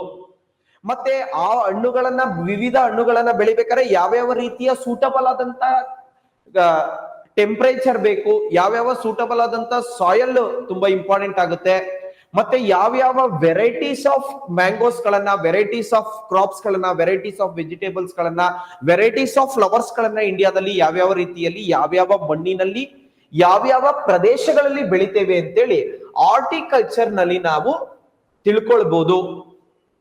ಮತ್ತೆ ವೆರಿ ಇಂಪಾರ್ಟೆಂಟ್ ಆಗಿ ಹಾರ್ಟಿಕಲ್ಚರ್ ಕ್ರಾಪ್ಸ್ ನ ಜೊತೆಗೆ ಇಲ್ಲಿ ಪ್ಲಾಂಟೇಶನ್ ಕ್ರಾಪ್ಸ್ ಕೂಡ ತುಂಬಾ ಇಂಪಾರ್ಟೆಂಟ್ ಆಗುತ್ತೆ ಹಾರ್ಟಿಕಲ್ಚರ್ ನಲ್ಲಿ. ಈ ಪ್ಲಾಂಟೇಶನ್ ಕ್ರಾಪ್ಸ್ ನಲ್ಲಿ ಅತಿ ಹೆಚ್ಚಾಗಿ ತೋಟದ ಬೆಳೆಗಳಲ್ಲಿ ಟೀ ಆಗಿರ್ಬೋದು, ಕಾಫಿ ಆಗಿರ್ಬೋದು, ರಬ್ಬರ್ ಆಗಿರ್ಬೋದು, ಪೆಪ್ಪರ್ ಆಗಿರ್ಬೋದು, ಕಾರ್ಡಿಮಮ್ ಆಗಿರ್ಬೋದು, ಇವೆಲ್ಲವನ್ನು ಕೂಡ ಈ ಫ್ಲೋರಿಕಲ್ಚರ್ ನ ಜೊತೆ, ವೆಜಿಟೇಬಲ್ ನ ಜೊತೆ, ಫ್ರೂಟ್ಸ್ ಪ್ರೊಡಕ್ಷನ್ ನ ಜೊತೆ ಪ್ಲಾಂಟೇಶನ್ ಕ್ರಾಪ್ಸ್ ಇವೆಲ್ಲವನ್ನು ಕೂಡ ಈ ಹಾರ್ಟಿಕಲ್ಚರ್ ನಲ್ಲಿ ನಾವು ಸ್ಟಡಿ ಮಾಡ್ತೇವೆ. ಮತ್ತೆ ವೆರಿ ಇಂಪಾರ್ಟೆಂಟ್ ಆಗಿ ಇಲ್ಲಿ ಕೆಲವೊಂದು ಕ್ರಾಪ್ಸ್ ಗಳನ್ನ ಪ್ಲಾಂಟೇಶನ್ ಅಲ್ಲಿ ಬೆಳೀತಾ ಇದ್ರ ಜೊತೆಗೆ ಮೇಜರ್ ಕ್ರಾಪ್ಸ್, ಈಗ ಟೀ, ಕಾಫಿ ಇರ್ಬೋದು, ರಬ್ಬರ್ ಇರ್ಬೋದು. ಅದ್ರ ಜೊತೆಗೆ ಇಲ್ಲಿ ಸ್ಪೈಸಸ್ ಗಳ ಬಗ್ಗೆನೂ ಕೂಡ ಮಾತಾಡ್ಬೇಕಾಗುತ್ತೆ. ಮಸಾಲಾ ಪದಾರ್ಥಗಳು ಅಂತ ಕರೀತಾರೆ ಸ್ಪೈಸಸ್ ಗಳು. ಈ ಮಸಾಲಾ ಪದಾರ್ಥಗಳಲ್ಲಿ ಅತಿ ಹೆಚ್ಚಾಗಿ ಭಾರತದಲ್ಲಿ ಬೆಳೀತಾ ಇರ್ತಕ್ಕಂಥ ಪೆಪ್ಪರ್ ಆಗಿರ್ಬೋದು, ಕಾರ್ಡಿಮಮ್ ಏಲಕ್ಕಿ ಆಗಿರ್ಬೋದು, ಮತ್ತೆ ಅರಕನಟ್ ಅಡಿಕೆ ಆಗಿರ್ಬೋದು, ಇವೆಲ್ಲದರ ಬಗ್ಗೆನೂ ಕೂಡ ನಾವು ಡಿಸ್ಕಸ್ ಮಾಡ್ಬೇಕಾಗುತ್ತೆ. ಕರ್ನಾಟಕದಲ್ಲಿ ಈ ಮಸಾಲಾ ಪದಾರ್ಥಗಳ ಅಭಿವೃದ್ಧಿಯನ್ನ ಮಾಡಬೇಕು ಅಂತೇಳಿ Karnataka state spices development board ಅನ್ನ ಕರ್ನಾಟಕ ರಾಜ್ಯದಲ್ಲಿ ಮಸಾಲಾ ಪದಾರ್ಥಗಳ ಬೋರ್ಡ್ ಅನ್ನು ಕೂಡ ಸ್ಥಾಪನೆ ಮಾಡಲಾಗಿದ್ದು. ರೀಸೆಂಟ್ ಆಗಿ ಹುಬ್ಳಿನಲ್ಲಿ ಸ್ಟಾರ್ಟ್ ಮಾಡಿದ್ರು ಕಳೆದ ವರ್ಷ. ಹಾಗಾಗಿ ಮತ್ತೆ ಸ್ಪೈಸಿಸ್ ಪಾರ್ಕ್ ಅನ್ನು ಕೂಡ ಸ್ಟಾರ್ಟ್ ಮಾಡಿದ್ರು. ಈ ಸ್ಪೈಸಿಸ್ ಪಾರ್ಕ್ ನ ಬಗ್ಗೆ KS ನ ಪ್ರಿಲಿಮಿನರಿ ಎಕ್ಸಾಮಿನೇಷನ್ ಅಲ್ಲಿ ಕ್ವಶನ್ ಬಂದಿತ್ತು. ಮತ್ತೆ ಅತಿ ಹೆಚ್ಚಾಗಿ ಚಿಕ್ಕಮಂಗ್ಳೂರಿನಲ್ಲಿ ಸ್ಪೈಸಿಸ್ ಪಾರ್ಕ್ ಅನ್ನ ನಿರ್ಮಾಣ ಮಾಡಿದ್ದಾರೆ. ಅದರಿಂದ ಇದರಲ್ಲಿ ದೊಡ್ಡ ಮಟ್ಟದ ಚಾಲೆಂಜ್ ಇದೆ. ಮತ್ತೆ ಇತ್ತೀಚೆಗೆ ಕರ್ನಾಟಕದಲ್ಲಿ ಮತ್ತೆ ಇಂಡಿಯಾದಲ್ಲಿ ಅತಿ ಹೆಚ್ಚಾಗಿ ಹೈಟೆಕ್ ಹಾರ್ಟಿಕಲ್ಚರ್ ಅಥವಾ ಗ್ರೀನ್ ಹೌಸ್ ಅಥವಾ ಪಾಲಿ ಹೌಸ್ ಕಲ್ಟಿವೇಶನ್ ಅಂತೇಳಿ ಹೈಟೆಕ್ ತೋಟಗಾರಿಕೆಯನ್ನು ಕೂಡ ಮಾಡಲಾಗ್ತಾ ಇದೆ. ನೀವು ಗಮನಿಸಿರ್ಬೋದು, ಹೈಟೆಕ್ ತೋಟಗಾರಿಕೆ ಅಂತ ಹೇಳಿದ್ರೆ ಎಲ್ಲ ಸೀಸನ್ ಅಲ್ಲೂ ಎಲ್ಲ ಕ್ರಾಪ್ಸ್ ನ ಬೆಳಿಬಹುದು, ಬೆಳೆಗಳನ್ನ ಬೆಳಿಬಹುದು. ಹೈಟೆಕ್ ತೋಟಗಾರಿಕೆಯನ್ನ ಮಾಡ್ತಾ ಇದ್ದಾರೆ. ವಿಶೇಷವಾಗಿ ಹೈಟೆಕ್ ತೋಟಗಾರಿಕೆಯಲ್ಲಿ ಸಮ್ ಫ್ರೂಟ್ಸ್ ಗಳನ್ನ, ವೆಜಿಟೇಬಲ್ಸ್ ಗಳನ್ನ, ಫ್ಲವರ್ಸ್ ಗಳನ್ನ ಬೆಳೆಯಲಾಗ್ತಾ ಇದೆ. ಮತ್ತು ಅತಿ ಹೆಚ್ಚಾಗಿ ಈ ಹೈಟೆಕ್ ತೋಟಗಾರಿಕೆಯನ್ನ ಮಾಡ್ತಾ ಇರೋದ್ರಿಂದ ಹೆಲ್ತ್ ಹಜಾರ್ಡ್ ಕೂಡ ಆಗ್ತಾ ಇದೆ. ಸಾಕಷ್ಟು ಅನುಕೂಲನೂ ಆಗ್ತಾ ಇದೆ, ಡಿಸ್ಅಡ್ವಾಂಟೇಜಸ್ ಅನಾನುಕೂಲ ಆಗ್ತಾ ಇದೆ. ಮತ್ತೆ ವಿಶೇಷವಾಗಿ ಈ ತೋಟಗಾರಿಕಾ ಕ್ಷೇತ್ರದಲ್ಲಿ ಸ್ಪೆಷಲ್ ಪ್ರಮೋಷನಲ್ ಪ್ರೋಗ್ರಾಮ್ಸ್ ಗಳನ್ನ ತೋಟಗಾರಿಕೆ ಉತ್ಪಾದನೆಯನ್ನ ಮಾಡ್ಬೇಕಾದ್ರೆ ಸಾಕಷ್ಟು ವಿಶೇಷ ಕಾರ್ಯಕ್ರಮಗಳನ್ನು ಕೂಡ ತೆಗೆದುಕೊಂಡು ಬರಲಾಗ್ತಾ ಇದೆ. Ministry of agriculture and farmers welfare department ಅಂತ ಹೇಳಿ ಒಂದು ಡಿಪಾರ್ಟ್ಮೆಂಟ್ ಇದೆ. ಈ ತೋಟಗಾರಿಕೆಯನ್ನ ಅಭಿವೃದ್ಧಿ ಮಾಡಬೇಕು ಅಂತೇಳಿ ವಿಶೇಷ ಸಂವರ್ಧನಾ ಕಾರ್ಯಕ್ರಮಗಳನ್ನ ತೆಗೆದುಕೊಂಡು ಬರಲಾಗ್ತಾ ಇದೆ. ಈ ministry of agriculture and farmers welfare ನ ಡಿಪಾರ್ಟ್ಮೆಂಟ್ ಅಂಡರ್ ನಲ್ಲಿ MIDH ಅಂತೇಳಿ ಒಂದು ಇದೆ, mission for integrated development of horticulture ಅಂತೇಳಿ ತೋಟಗಾರಿಕಾ ಅಭಿವೃದ್ಧಿಗೆ ಸಮಗ್ರ ಕಾರ್ಯಕ್ರಮಗಳನ್ನ MIDH mission for integrated development of horticulture ಅಂತೇಳಿ ಈ ಮೇನ್ ಸ್ಕೀಮ್ ಇದು. ಈ ಸ್ಕೀಮ್ ಅನ್ನ ಅಡಿನಲ್ಲಿ ಸಾಕಷ್ಟು ಸಬ್ ಸ್ಕೀಮ್ಸ್ ಗಳನ್ನ, ಆಕ್ಚುಲಿ ಇದು ಸೆಂಟ್ರಲ್ ಸ್ಪಾನ್ಸರ್ಡ್ ಸ್ಕೀಮ್ ಇದು, mission for integrated development of horticulture. ಇದರಲ್ಲಿ ಹಲವಾರು ನ್ಯಾಷನಲ್ ಹಾರ್ಟಿಕಲ್ಚರ್ ಬೋರ್ಡ್ ಅನ್ನ ತೆಗೆದುಕೊಂಡು ಬರಲಾಗಿದೆ. ಮತ್ತೆ ಕೊಕೊನೆಟ್ ಡೆವಲಪ್ಮೆಂಟ್ ಬೋರ್ಡ್ ಅಂತ ತೆಂಗು ಅಭಿವೃದ್ಧಿ ಮಂಡಳಿ ಕೇಳಿರ್ಬೋದು. ಮತ್ತೆ ಇತ್ತೀಚೆಗೆ ತೋಟಗಾರಿಕಾ ಅಭಿವೃದ್ಧಿಯನ್ನ ಮಾಡಬೇಕು ಅಂತೇಳಿ ಚಮನ್ ಅಂತಕ್ಕಂತ ಕಾರ್ಯಕ್ರಮನೂ ಕೂಡ ತೆಗೆದುಕೊಂಡು ಬರಲಾಗಿದೆ. ಚಮನ್ ಅಂತಕ್ಕಂತ ಬಾಹ್ಯಾಕಾಶ ತಂತ್ರಜ್ಞಾನವನ್ನ ಬಳಕೆ ಮಾಡಿಕೊಂಡು using space technology suitable horticulture crops ಗಳನ್ನ ಡಿಫ್ರೆಂಟ್ ರೀಜನ್ಸ್ ನಲ್ಲಿ ಯಾವ್ಯಾವ ಕ್ರಾಪ್ಸ್ ಗಳನ್ನ ಬೆಳಿಬಹುದು ಅಂತ ಹೇಳಿ ಪ್ರೋಗ್ರಾಮ್ ಚಮನ್ ಅಂತಕ್ಕಂಥ ಕಾರ್ಯಕ್ರಮವನ್ನು ತೆಗೆದುಕೊಂಡು ಬರಲಾಗಿದೆ.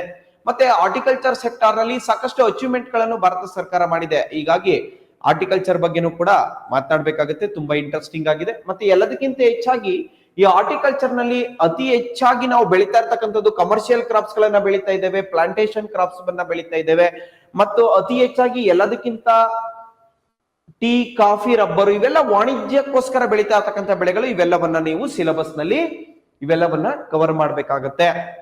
ಮತ್ತೆ ಅಗ್ರಿಕಲ್ಚರ್ ನ ಮತ್ತೊಂದು ಅಲೈಡ್ ಸೆಕ್ಟರ್ ಆದಂತ ಸಿರಿಕಲ್ಚರ್ಗೆ ಬರೋಣ. ಇವಾಗ ತೋಟಗಾರಿಕೆಯಲ್ಲಿ ರೇಷ್ಮೆ ಕೃಷಿ ಅಂತಕ್ಕಂಥದ್ದು ಕೂಡ ಒಂದು ಅತಿ ಹೆಚ್ಚಾಗಿ ರೇಷ್ಮೆ ಕೃಷಿಯ ಬಗ್ಗೆನೂ ಕೂಡ ನೀವು ಭಾರತ ದೇಶ ಮತ್ತು ಚೀನಾ ದೇಶ, India and China R the world leading sericulture production. 2 country combine 60% of the global production ಆಗ್ತಾ ಇದೆ. ಅದರಿಂದ ಹಲವಾರು ಯೋಜನೆಗಳು ಕೂಡ ಭಾರತ ಸರ್ಕಾರ ತೆಗೆದುಕೊಂಡು ಬರ್ತಾ ಇದೆ. ಅದರಲ್ಲಿ ಸೆಂಟ್ರಲ್ ಸಿಲ್ಕ್ ಬೋರ್ಡ್ ಕೂಡ ಹೆಲ್ಪ್ ಆಗ್ತಾ ಇದೆ. ಮತ್ತೆ ಸಿಲ್ಕ್ ಸಮಗ್ರ ಅಂತಕ್ಕಂಥ ಒಂದು ಸ್ಕೀಮ್ ಅನ್ನ ನೀವು ಗಮನಿಸಿರ್ಬೋದು. ಭಾರತ ಸರ್ಕಾರದ ಸ್ಕೀಮ್ ಅದು. ಮತ್ತೆ ಸಿಲ್ಕ್ ಪ್ರೊಡಕ್ಷನ್ ಇಂಡಿಯಾದಲ್ಲಿ ಈ ಮಲ್ಬರಿ ಸಿಲ್ಕ್ ಆಗಿರ್ಬೋದು, ಟಸ್ಸಾರ್ ಸಿಲ್ಕ್ ಆಗಿರ್ಬೋದು, ಓಕಾ ಟಸ್ಸಾರ್ ಆಗಿರ್ಬೋದು, ಟ್ರಾಪಿಕಲ್ ಟಸ್ಸಾರ್ ಆಗಿರ್ಬೋದು, ಮುಗ್ಗಾ ಎರ್ರಿ ಅಂತಕ್ಕಂಥ ಸಿಲ್ಕ್ ಗಳನ್ನ ಭಾರತದಲ್ಲಿ ನಾವು ಮೇಜರ್ ಸಿಲ್ಕ್ ಅನ್ನ ಪ್ರೊಡಕ್ಷನ್ ಮಾಡ್ತಾ ಇದ್ದೇವೆ. ಅದರಲ್ಲಿ ವೆರಿ ಇಂಪಾರ್ಟೆಂಟ್ ಆಗಿ ಭಾರತದಲ್ಲಿ ಅತಿ ಹೆಚ್ಚಾಗಿ ಮಲ್ಬರಿ ಸಿಲ್ಕ್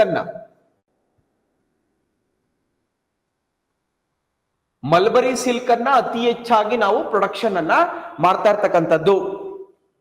ಅದರಲ್ಲಿ ಸೌತ್ ಇಂಡಿಯಾದಲ್ಲಿ ವೆರಿ ಇಂಪಾರ್ಟೆಂಟ್ ಆಗಿ ಲೀಡಿಂಗ್ ಸಿಲ್ಕ್ ಪ್ರೊಡಕ್ಷನ್ ಅಲ್ಲಿ ಕಾಂಚೀಪುರಂ, ಧರ್ಮಾವರಂ, ಅರ್ನಿ, ಮತ್ತೆ ವೆರಿ ಇಂಪಾರ್ಟೆಂಟ್ ಆಗಿ ಮೈಸೂರು ಸಿಲ್ಕ್ ಇಂಡಸ್ಟ್ರಿ ಬಗ್ಗೆನೂ ಕೂಡ ಮಾತನಾಡಬೇಕಾಗತ್ತೆ. ಅದರಿಂದ ತುಂಬಾ ಈ ಸಿಲೆಬಸ್ ವಾಸ್ಟ್ ಆಗಿದೆ. ಮತ್ತೆ ಅತಿ ಹೆಚ್ಚಾಗಿ ಮಲ್ಬರಿ ಸಿಲ್ಕ್ ನಲ್ಲಿ ಈ ಅತಿ ಹೆಚ್ಚಾಗಿ ಪ್ರೊಡಕ್ಷನ್ ಬಗ್ಗೆನೂ ಕೂಡ ಮಾತನಾಡಬೇಕಾಗುತ್ತೆ. ಮತ್ತೆ ಅತಿ ಹೆಚ್ಚಾಗಿ ಕೊಕೂನ್ ಪ್ರೊಡಕ್ಷನ್, ಇಲ್ಲಿ 3 ಹಂತಗಳಲ್ಲಿ ಸಿರಿಕಲ್ಚರ್ ಅನ್ನ ಮಾಡಲಾಗುತ್ತೆ. Sericulture process involve 3 steps. ಅದು ಮೋರಿಕಲ್ಚರ್ ಆಗಿರ್ಬೋದು, ಸಿಲ್ಕ್ ರೀರಿಂಗ್ ಆಗಿರ್ಬೋದು, ಮತ್ತೆ ಸಿಲ್ಕ್ ರೀಲಿಂಗ್ ಆಗಿರ್ಬೋದು. ಈ ರೀತಿಯಾಗಿ 3 ಹಂತಗಳಲ್ಲಿ ಸಿರಿಕಲ್ಚರ್ ಅನ್ನ ನಾವು ಭಾರತ ದೇಶದಲ್ಲಿ ಮಾಡ್ತಾ ಇದ್ದೇವೆ. ಅದರಿಂದ ಭಾರತ ಸರ್ಕಾರ, ರಾಜ್ಯ ಸರ್ಕಾರದ ಯೋಜನೆಗಳು, ಕರೆಂಟ್ ಅಫೇರ್ಸ್ ನಲ್ಲಿ ಬರ್ತಕ್ಕಂಥ ಹಲವಾರು ಟಾಪಿಕ್ ಗಳನ್ನ ಇಲ್ಲಿ ಡಿಸ್ಕಸ್ ಮಾಡಬೇಕಾಗತ್ತೆ. ಮತ್ತೆ ಅತಿ ಹೆಚ್ಚಾಗಿ ಅಗ್ರಿಕಲ್ಚರ್ ನ ಅಲೈಡ್ ಸೆಕ್ಟಾರ್ ಗಳ ಬಗ್ಗೆ ಇಲ್ಲಿ ಗಮನವನ್ನ ವಹಿಸಿದಾಗ ನಿಮಗೆ ಸಾಕಷ್ಟು ಇನ್ಫಾರ್ಮೇಶನ್ಗಳು ಜನರಲ್ ಆಗೂ ಕೂಡ ಕವರ್ ಆಗ್ತಕ್ಕಂಥ ಸಾಧ್ಯತೆಗಳು ಇಲ್ಲಿ ಹೆಚ್ಚಾಗಿರ್ತದೆ. ತುಂಬಾ ಇಂಟ್ರೆಸ್ಟಿಂಗ್ ಆಗಿ ಈ ಯೂನಿಟ್ಗಳು ಇದಾವೆ. ಓಕೆ, ಮತ್ತೊಂದು ವೆರಿ ಇಂಪಾರ್ಟೆಂಟ್ ಯೂನಿಟ್ ಆದಂತ ಮತ್ತೆ ಮತ್ತೊಂದು ತುಂಬಾ ಇಂಟ್ರೆಸ್ಟಿಂಗ್ ಯೂನಿಟ್ ಆದಂತ animal husbandry, veterinary and dairy and fishery science ಅಂತಕ್ಕಂಥ ಮತ್ತೊಂದು ಯೂನಿಟ್ ಇದೆ. ಭಾರತ ಸರ್ಕಾರ ಮತ್ತು ಕರ್ನಾಟಕ ರಾಜ್ಯ ಸರ್ಕಾರದಲ್ಲೂ ಕೂಡ ಪಶು ಸಂಗೋಪನೆ, ಮೀನುಗಾರಿಕಾ ಇಲಾಖೆ ಅಂತೇಳಿ ಒಂದು ಇಲಾಖೆ ಇದೆ. ಅದರ ಬಗ್ಗೆ ಕೂಡ ತುಂಬಾ ಇಂಟ್ರೆಸ್ಟಿಂಗ್ ಆದಂತ ಯೂನಿಟ್ ಇದು.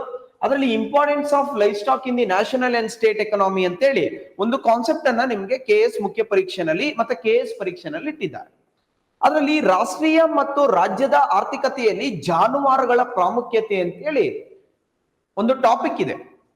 ಈ ಜಾನುವಾರುಗಳ ಪ್ರಾಮುಖ್ಯತೆ ಅಂತಕ್ಕಂಥದ್ರ ಬಗ್ಗೆ ಮಾತಾಡೋದಾದ್ರೆ ಜನರಲ್ ಆಗಿ ಈ ಲೈಫ್ ಸ್ಟಾಕ್ಸ್ ಗಳು, ಜಾನುವಾರುಗಳು ಅಂತಕ್ಕಂಥದ್ದು ಆಲ್ಮೋಸ್ಟ್ 55% ಆಫ್ ದಿ ರೂರಲ್ ಪಾಪ್ಯುಲೇಷನ್ಗೆ ಹೆಲ್ಪ್ ಆಗ್ತಾ ಇದೆ ಜಾನುವಾರುಗಳು.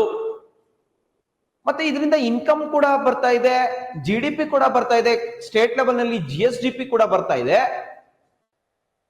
ಮತ್ತೆ ಅತಿ ಹೆಚ್ಚಾಗಿ ಜಾನುವಾರುಗಳನ್ನ ನಂಬಿ ಜೀವನವನ್ನ ನಡೆಸ್ತಾ ಇರ್ತಕ್ಕಂಥವ್ರು ರೈತರು ಜಾಸ್ತಿ ಇದ್ದಾರೆ.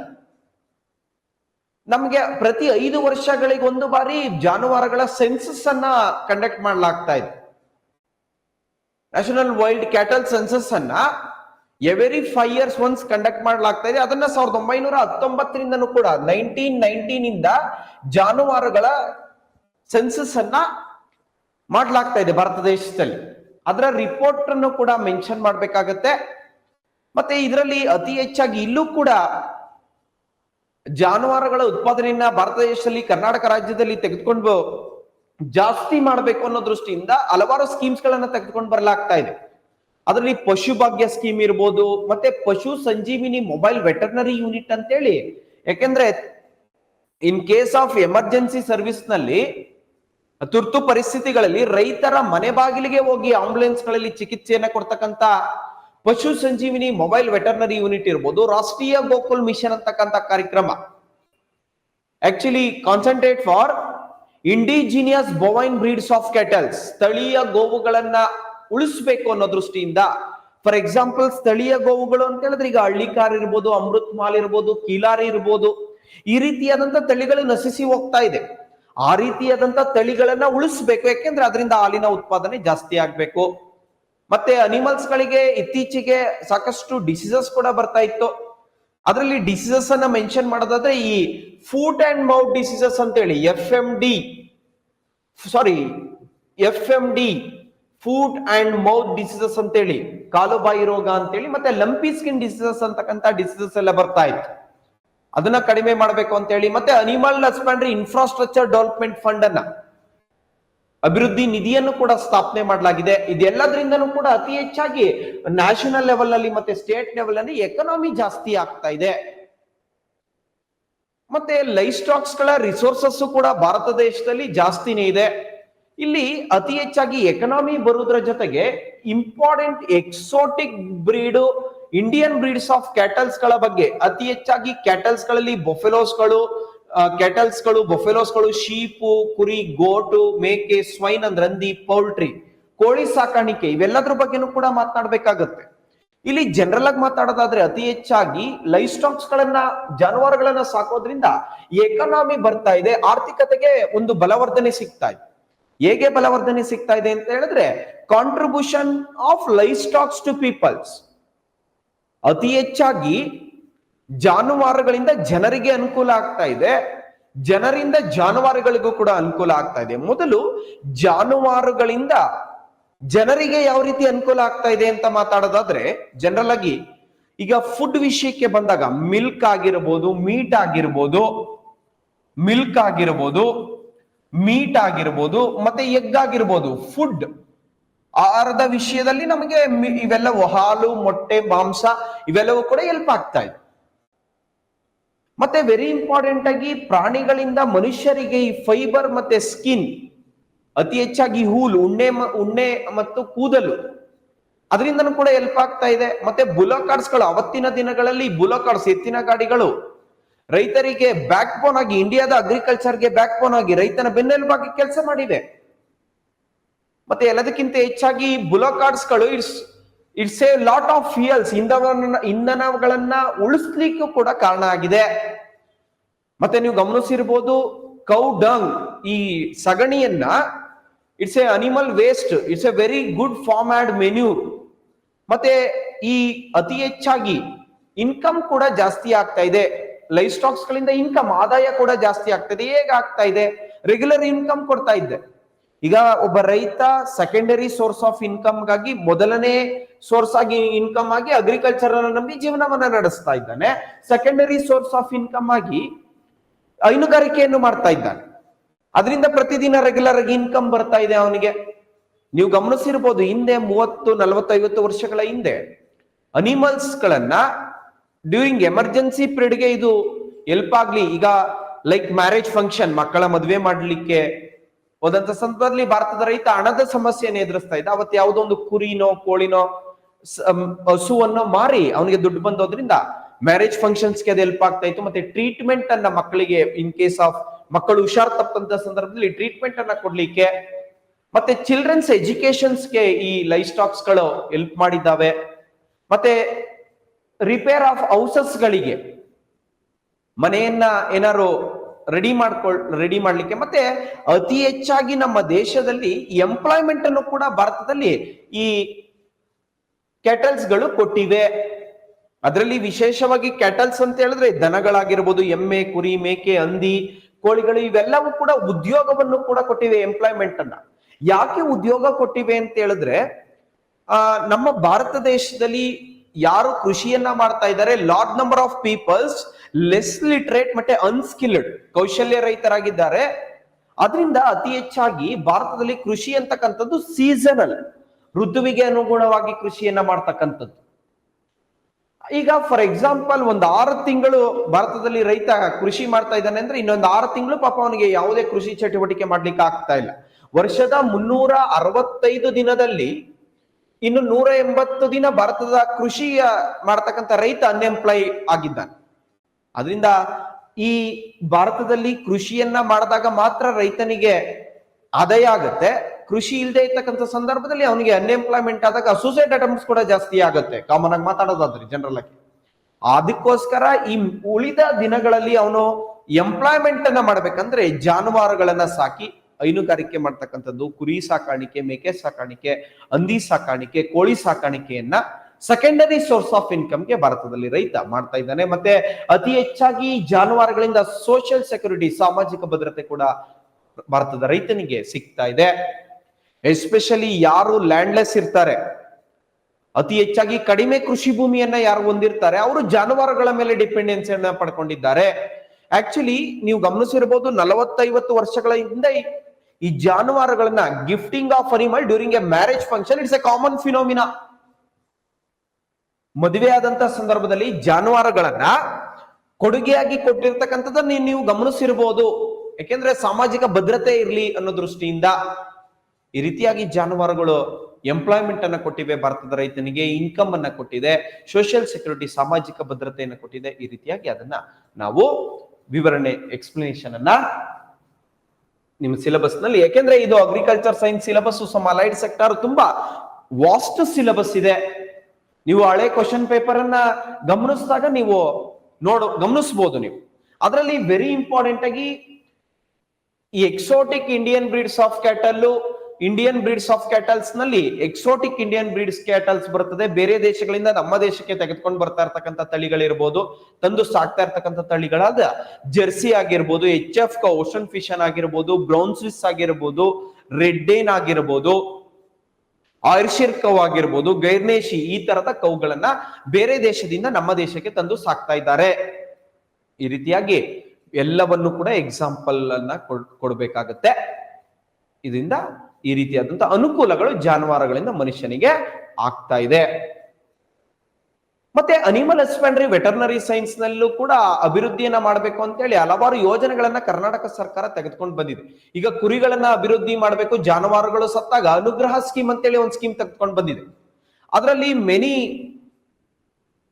ಸ್ಕೀಮ್ಸ್ಗಳು, ಈ ರೀತಿ ಮೆನಿ ಸ್ಕೀಮ್ಸ್ಗಳಿದೆ. ಅನುಗ್ರಹ ಸ್ಕೀಮ್ ಇರ್ಬೋದು, ಅದರಲ್ಲಿ ವಿಶೇಷವಾಗಿ ಕಾಂಪೆನ್ಸೇಷನ್ ಕೊಡ್ತಕ್ಕಂಥದ್ದು ಜಾನುವಾರುಗಳಿಗೆ. ಮತ್ತೆ ಅಮೃತ ಸ್ವಾಭಿಮಾನಿ ಕುರಿಗಾಯಿ ಯೋಜನೆ ಇರ್ಬೋದು. ಈ ರೀತಿಯಾದಂತ ಯೋಜನೆಗಳನ್ನ ತೆಗೆದುಕೊಂಡು ಬರಲಾಗ್ತಾ ಇದೆ ಕರ್ನಾಟಕದಲ್ಲಿ. ಮತ್ತು ಭಾರತ ಸರ್ಕಾರದಲ್ಲೂ ಕೂಡ ಇದಕ್ಕೆ ದೊಡ್ಡ ಮಟ್ಟದ ಪ್ರಯತ್ನ, ಮಾಂಸ ಉತ್ಪಾದನೆ ಆಗ್ಲಿ ಅನ್ನೋ ದೃಷ್ಟಿಯಿಂದ ಮಾಡ್ಲಾಗ್ತಾ ಇದೆ. ಮತ್ತೆ ಮಿಲ್ಕ್ ವಿಷಯಕ್ಕೆ ಬಂದಾಗ ಇಲ್ಲಿ milk production management and dairy development ಅಂತೇಳಿ, ಮತ್ತೆ ಮಿಲ್ಕ್ ಕೋಆಪರೇಟಿವ್ ಯೂನಿಯನ್ಸ್ ಗಳು and role in the economy ಅಂತೇಳಿ ಒಂದು ಕಾನ್ಸೆಪ್ಟ್ ಅನ್ನು ನೀಡಲಾಗಿದೆ. ಹಾಲು ಸಹಕಾರ ಸಂಘಗಳು ಗ್ರಾಮೀಣ ಆರ್ಥಿಕತೆಯಲ್ಲಿ ಇವುಗಳ ಪಾತ್ರ ಅಂತೇಳಿ ಒಂದು ಟಾಪಿಕ್ ಅನ್ನ ನಿಮ್ಗೆ ಇಟ್ಟಿದ್ದಾರೆ. ಈ milk production management and dairy development ನಲ್ಲಿ ವಿಶೇಷವಾಗಿ ಹಾಲು ಉತ್ಪಾದನೆ ನಿರ್ವಹಣೆಯನ್ನು ಏನು ಮಾಡ್ತಾ ಇದ್ದಾರೆ, ಅತಿ ಹೆಚ್ಚಾಗಿ ಹಾಲು ಸಹಕಾರ ಸಂಘಗಳು ಕೂಡ ಇದೆ ಕರ್ನಾಟಕದಲ್ಲಿ. ವಿಶೇಷವಾಗಿ ಭಾರತದಲ್ಲಿ 2025ರಲ್ಲಿ ಸುಮಾರು 239.3 ಮಿಲಿಯನ್ ಟನ್ಸ್ ಅಷ್ಟು ಹಾಲಿನ ಉತ್ಪಾದನೆ ಭಾರತ ದೇಶದಲ್ಲಾಗಿದೆ. India number 1 milk production in the world. ಪ್ರಪಂಚದಲ್ಲಿ ಅತಿ ಹೆಚ್ಚು ಹಾಲಿನ ಉತ್ಪಾದನೆಯನ್ನ ಭಾರತ ದೇಶದಲ್ಲಿ ನಾವು ಮಾಡಿದ್ದೇವೆ. ಅದರಲ್ಲಿ ವೆರಿ ಇಂಪಾರ್ಟೆಂಟ್ ಆಗಿ milk cooperative unions and the role in the economy ಅಂತ ಬಂದಾಗ ವೆರಿ ಇಂಪಾರ್ಟೆಂಟ್ ಆಗಿ ಭಾರತದಲ್ಲಿ ಅಮೂಲ್ ಅಂತಕ್ಕಂಥ ಒಂದು ಡೈರಿ ಇದೆ, ಆನಂದ್ ಮಿಲ್ಕ್ ಯೂನಿಯನ್ ಲಿಮಿಟೆಡ್ ಅಂತ ಕರೀತಾರೆ. ಇದು ಗುಜರಾತ್ ರಾಜ್ಯದ ಆನಂದದಲ್ಲಿದೆ. ಮತ್ತೆ KMF, ತಾವೆಲ್ಲರೂ ಕೇಳಿರ್ತೀರಿ KMF ಅನ್ನ. ಈ ನಾನು ವೈಟ್ ರೆವಲ್ಯೂಷನ್ ಮಾಡುವಾಗ ಯಾಕೆ ಬಿಳಿ ಕ್ರಾಂತಿ, ಹಸಿರು ಕ್ರಾಂತಿ, ನೀಲಿ ಕ್ರಾಂತಿ ಮತ್ತು ಹಳದಿ ಕ್ರಾಂತಿಯ ಬಗ್ಗೆ ಹೆಚ್ಚು ಮಾತನಾಡಿದೆ ಅಂತ ಹೇಳಿದ್ರೆ ಒಂದಕ್ಕೊಂದು ಇಂಟರ್ಲಿಂಕ್ ಇದೆ. ಎಸ್ಪೆಷಲಿ ಇಂಡಿಯಾದಲ್ಲಿ women dairy farmers contributing this India's white revolution. ಭಾರತದಲ್ಲಿ ಹೈನುಗಾರಿಕೆಯನ್ನ ಮಾಡಲಿಕ್ಕೆ ಭಾರತದ ಮಹಿಳೆಯರ ಪಾತ್ರ ಬಹಳ ದೊಡ್ಡದಿದೆ. ಅದಕ್ಕೋಸ್ಕರ majority of the dairy farmers are small land holdings. ಅವರು ಅತಿ ಹೆಚ್ಚಾಗಿ ಅಮೂಲ್ ಇರಬಹುದು ಮತ್ತೆ KMF ಇವೆರಡು ಡೈರಿಯನ್ನ ಎಕ್ಸಾಂಪಲ್ ಆಗಿ ತೆಗೆದುಕೊಳ್ಬೇಕಾಗತ್ತೆ. ಈ ಕರ್ನಾಟಕ ಮಿಲ್ಕ್ ಫೆಡರೇಷನ್ ನೀವೆಲ್ಲ ಗಮನಿಸಿರ್ಬೋದು 1974 ನಲ್ಲಿ ಸ್ಥಾಪನೆ ಆಗಿದ್ದು, 1974ರಲ್ಲಿ KMF ಅಂತಕ್ಕಂಥದ್ದು ಒಂದು ಶಾಸನಬದ್ಧ ನಿಗಮ ಆಗಿ ಕೆಲಸ ಮಾಡ್ತಾ ಇದೆ. KMF ಇದು ಕೋಆಪರೇಟಿವ್ ಯೂನಿಯನ್ಸ್ ನಲ್ಲಿ ಅತಿ ಹೆಚ್ಚಾಗಿ ಮಿಲ್ಕ್ ಪ್ರೊಡಕ್ಷನ್ ಅನ್ನ ಮಾಡಬೇಕಾದ್ರೆ KMF ನಲ್ಲಿ milk cooperative society at primary level, ಹಳ್ಳಿ ಹಂತದಿಂದ ಜಿಲ್ಲಾ ಮಟ್ಟಕ್ಕೆ ತಲುಪಿ, ಕೋಆಪರೇಟಿವ್ ಯೂನಿಯನ್ಸ್ ಅಟ್ ಡಿಸ್ಟ್ರಿಕ್ಟ್ ಲೆವೆಲ್ಗೆ ತಲುಪಿ, ಇವತ್ತು ಫೆಡರೇಷನ್ ಅಟ್ ಸ್ಟೇಟ್ ಲೆವೆಲ್ ರಾಜ್ಯ ಮಟ್ಟದಲ್ಲಿ ಒಕ್ಕೂಟ ಆಗಿ ಕರ್ನಾಟಕ ಮಿಲ್ಕ್ ಫೆಡರೇಷನ್ ಆಗಿ ಇವತ್ತು ಬೆಳೆದು ನಿಂತಿದೆ. ಅದಕ್ಕೋಸ್ಕರ ಅತಿ ಹೆಚ್ಚಾಗಿ ಹಾಲಿನ ಉತ್ಪಾದನೆಯಿಂದನೂ ಕೂಡ ಹಾಲು ಸಹಕಾರ ಸಂಘಗಳಿಂದ ಗ್ರಾಮೀಣ ಆರ್ಥಿಕತೆಗೆ, ಅರ್ಥವ್ಯವಸ್ಥೆಗೆ ಮತ್ತು ಗ್ರಾಮೀಣ ಆರ್ಥಿಕತೆಗೆ ದೊಡ್ಡ ಮಟ್ಟದ ಅನುಕೂಲ ಆಗ್ತಾ ಇದೆ. ಮತ್ತೆ ಅತಿ ಹೆಚ್ಚಾಗಿ ಹಾಲಿನ ಉತ್ಪಾದನೆ ಜಾಸ್ತಿ ಮಾಡಬೇಕು ಅನ್ನೋ ದೃಷ್ಟಿಯಿಂದನೂ ಕೂಡ ಈ ಪುಣ್ಯಕೋಟಿ ದತ್ತು ಯೋಜನೆ ಇರ್ಬೋದು, ಕರ್ನಾಟಕ ರೈತ ಸಮೃದ್ಧಿ ಯೋಜನೆ ಇರ್ಬೋದು, ಈ ರೀತಿಯಾದಂತ ಯೋಜನೆಗಳನ್ನ ಭಾರತ ಸರ್ಕಾರ, ಕರ್ನಾಟಕ ರಾಜ್ಯ ಸರ್ಕಾರಗಳು ಈ ರೀತಿಯಾದಂತ ಯೋಜನೆಗಳನ್ನ ತೆಗೆದುಕೊಂಡು ಬರ್ತಾ ಇದೆ. Okay, animal husbandry veterinary science ನಲ್ಲಿ ಫಿಶರೀಸ್ ಅಂತ ಕೂಡ ನಿಮ್ಗೊಂದು ಟಾಪಿಕ್ ಇದೆ. ಈ ಅಗ್ರಿಕಲ್ಚರ್ ನ ಮತ್ತೊಂದು ಅಲೈಡ್ ಸೆಕ್ಟಾರು ಮೀನುಗಾರಿಕೆ ಮಾಡ್ತಕ್ಕಂಥದ್ದು. ಭಾರತದಲ್ಲಿ ರೈತ ಕೃಷಿಯನ್ನ ಮಾಡೋದ್ರ ಜೊತೆಗೆ ಸಂಬಂಧಿತ ವಲಯವಾಗಿ ಮೀನುಗಾರಿಕೆಯನ್ನು ಕೂಡ ಎರಡನೇ ಮೂಲದ ಆದಾಯವಾಗಿ ಮಾಡ್ಲಿಕ್ಕೆ ಮೀನುಗಾರಿಕೆಯನ್ನು ಕೂಡ ಮಾಡ್ತಾ ಇದ್ದಾರೆ. ಅದರಲ್ಲಿ ವೆರಿ ಇಂಪಾರ್ಟೆಂಟ್ ಆಗಿ ಇಂಡಿಯಾದಲ್ಲಿ ಮೆರೈನ್ ಫಿಶರೀಸ್ ಮತ್ತೆ ಇನ್ಲ್ಯಾಂಡ್ ಫಿಶರೀಸ್ ಅಂತ ಎರಡು ಫಿಶರೀಸ್ ಗಳು ಬರುತ್ತೆ. ಈ ಮೆರೈನ್ ಫಿಶರೀಸ್ ಮತ್ತೆ ಇನ್ಲ್ಯಾಂಡ್ ಫಿಶರೀಸ್ ಅಂತ ಹೇಳಿದ್ರೆ, ಮೆರೈನ್ ಫಿಶರೀಸ್ ಅಂದ್ರೆ ಸಮುದ್ರ ಮೀನುಗಾರಿಕೆ, ಇನ್ಲ್ಯಾಂಡ್ ಫಿಶರೀಸ್ ಅಂದ್ರೆ ಒಳನಾಡು ಮೀನುಗಾರಿಕೆ. ಅದರಲ್ಲಿ ರೀಸೆಂಟ್ ನ ರಿಪೋರ್ಟ್ ನ ಪ್ರಕಾರ second major production of fish and aquaculture production ಆಗಿದೆ ಇಂಡಿಯಾದಲ್ಲಿ.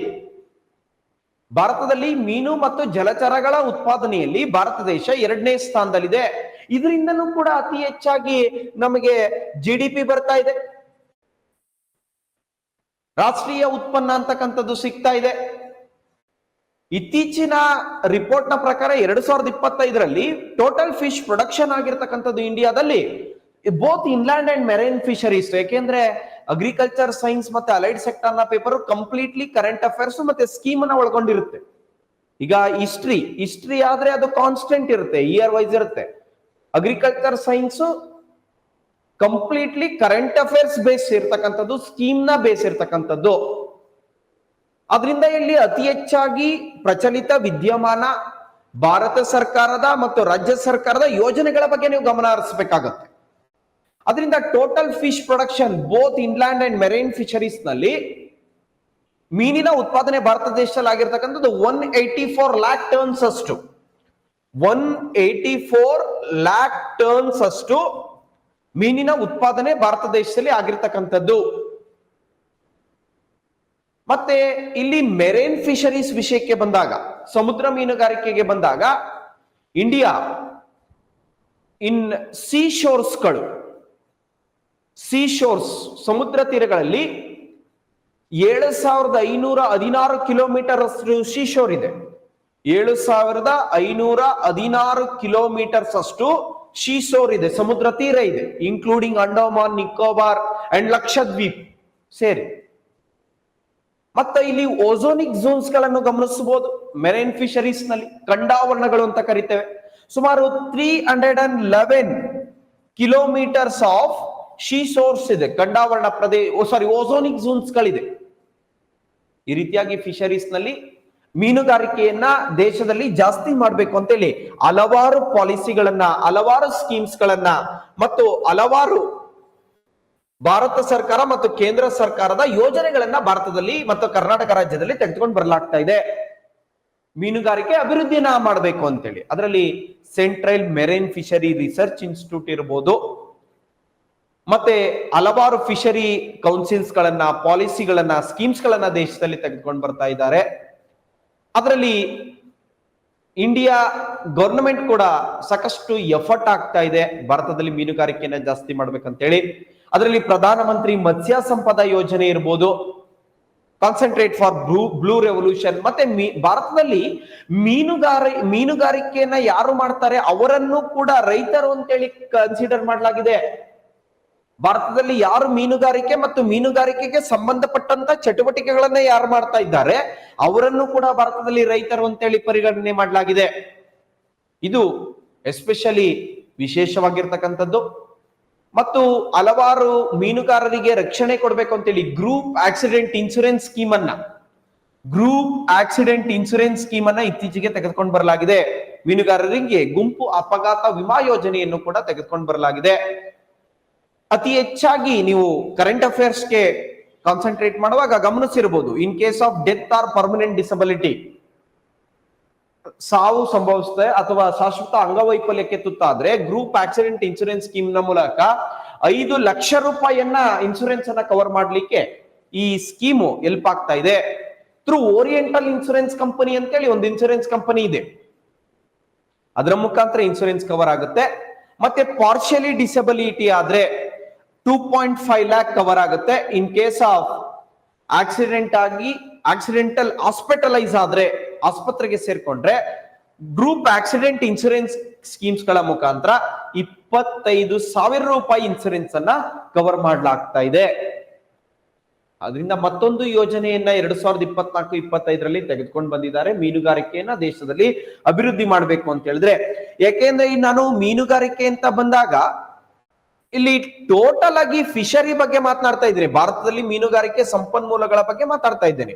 ಮತ್ತು ಆರ್ಥಿಕತೆ ವಲಯವನ್ನ ಜಾಸ್ತಿ ಮಾಡ್ಲಿಕ್ಕೆ ಕರಾವಳಿ ತೀರದಲ್ಲಿ ಜಲಚರ ಮೀನುಗಳನ್ನ ಮತ್ತು ವಾಣಿಜ್ಯ ಉದ್ದೇಶಕ್ಕೆ ಕಮರ್ಷಿಯಲ್ ಆಗಿ ಕೂಡ ಈ ಮೀನುಗಾರಿಕೆಯನ್ನ ಬಹಳ ಜವಾಬ್ದಾರಿಯುತವಾಗಿ ಮೀನುಗಾರಿಕೆಯನ್ನ ಮಾಡಬೇಕು ಅಂತೇಳಿ ಹಲವಾರು ಯೋಜನೆಗಳನ್ನ ತೆಗೆದುಕೊಂಡು ಬರಲಾಗಿದೆ.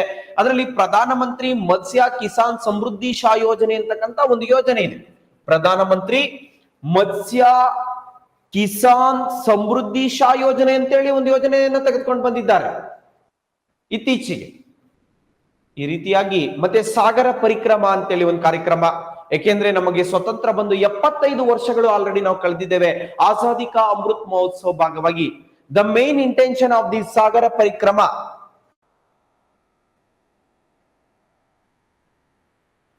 Promote responding problem of coastal fishermen, ಮೀನುಗಾರರ ರಕ್ಷಣೆಯನ್ನ ಮಾಡಬೇಕು. ಮತ್ತೆ ಅವರಿಗೆ ಅತಿ ಹೆಚ್ಚಾಗಿ ಈ ಸಾಗರ ಪರಿಕ್ರಮ ಅಂತಕ್ಕಂಥ ಕಾರ್ಯಕ್ರಮವನ್ನ ತೆಗೆದುಕೊಂಡು ಬಂದಿರತಕ್ಕಂಥದ್ದು ಕೂಡ ಈಗ ನೀವು ಗಮನಿಸಿರ್ಬೋದು. ನಾವು ಸ್ವತಂತ್ರ ಬಂದು 75 ವರ್ಷಗಳಾದ ನಂತರ ಹಲವಾರು ಕಾರ್ಯಕ್ರಮಗಳನ್ನ ಭಾರತ ಸರ್ಕಾರ ತೆಗೆದುಕೊಂಡು ಬಂದಿದೆ. ಅದರಲ್ಲಿ ಮೀನುಗಾರರನ್ನ ಮತ್ತು ವಿಶೇಷವಾಗಿ ಫ್ರೀಡಮ್ ಫೈಟರ್ಸ್ ಅನ್ನ, ಸ್ವತಂತ್ರ ಹೋರಾಟಗಾರರಿಗೆ ಮತ್ತೆ ಸೋಲ್ಜರ್ಸ್ ಅನ್ನ ಮತ್ತು ಫಿಶರಿ ಮೆನ್ ಅನ್ನ, ಮೀನುಗಾರರಿಗೆ ಗೌರವವನ್ನ, ವಂದನೆಯನ್ನ ಸಲ್ಲಿಸಬೇಕು ಅನ್ನೋ ದೃಷ್ಟಿಯಿಂದ ಆಜಾದಿ ಕಾ ಅಮೃತ್ ಮಹೋತ್ಸವ ಭಾಗವಾಗಿ ಸಾಗರ ಪರಿಕ್ರಮ ಅಂತಕ್ಕಂಥ ಒಂದು ಕಾರ್ಯಕ್ರಮವನ್ನ ತೆಗೆದುಕೊಂಡು ಬರಲಾಗಿದೆ. ಮತ್ತೆ ಮತ್ಸ್ಯ ಆಶಾ ಕಿರಣ್ ಸ್ಕೀಮ್ ಅಂತೇಳಿ, ಯಾಕೆಂದ್ರೆ ಮೀನುಗಾರಿಕೆಯಲ್ಲಿ ಸೀಸನಿಂಗ್ ಬ್ಯಾನ್ ಅನ್ನ ಮಾಡ್ಬೇಕಾಗುತ್ತೆ.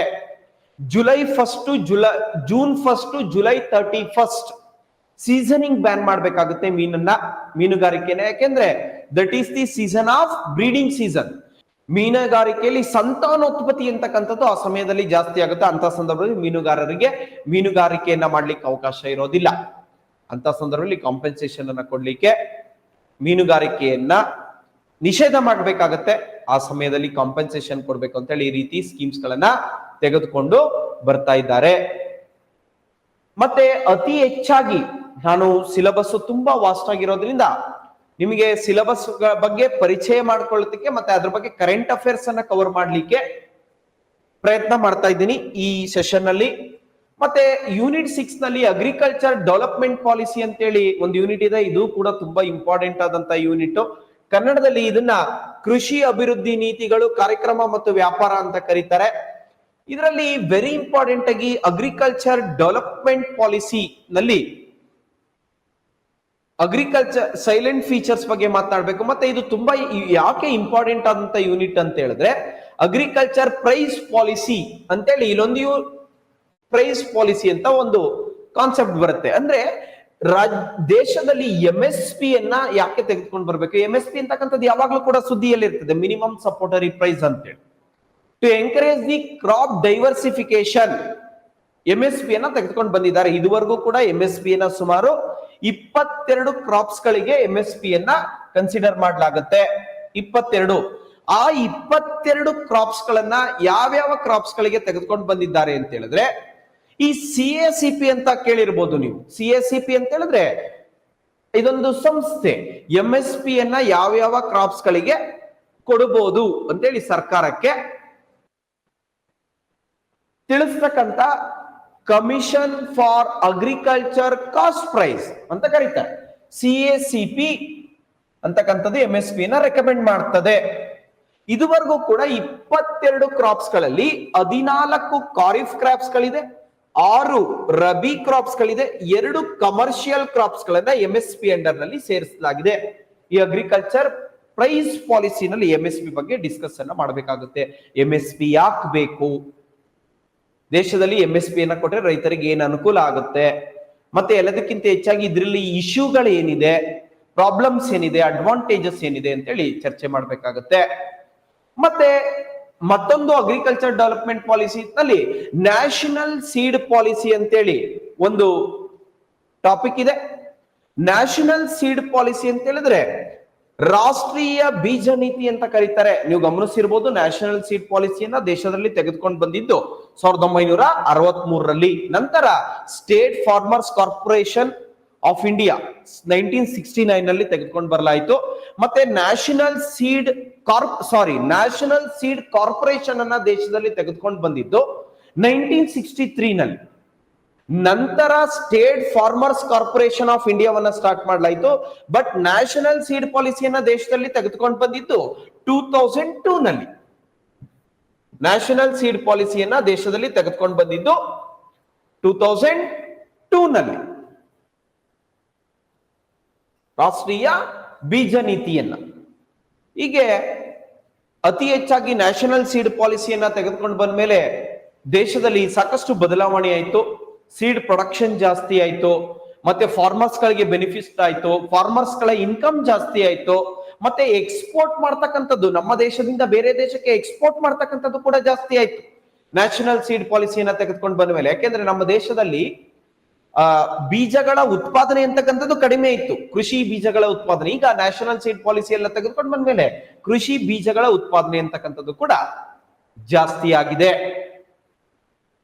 ಅದರಿಂದ ಅತಿ ಹೆಚ್ಚಾಗಿ ಖಾರಿಫ್ ಕ್ರಾಪ್ಸ್ ಗಳನ್ನ ಬೆಳೀತಕ್ಕಂಥದ್ದು ಜಾಸ್ತಿ ಆಗಿದೆ, ರಾಬಿ ಕ್ರಾಪ್ಸ್ ಗಳನ್ನ ಬೆಳೀತಕ್ಕಂಥದ್ದು ಜಾಸ್ತಿ ಆಗಿದೆ. ಮತ್ತೆ ಅಗ್ರಿಕಲ್ಚರ್ ಡೆವಲಪ್ಮೆಂಟ್ ಪಾಲಿಸಿ ಅಂತಕ್ಕಂಥದ್ದು ತುಂಬಾ ದೊಡ್ಡ ಯೂನಿಟ್.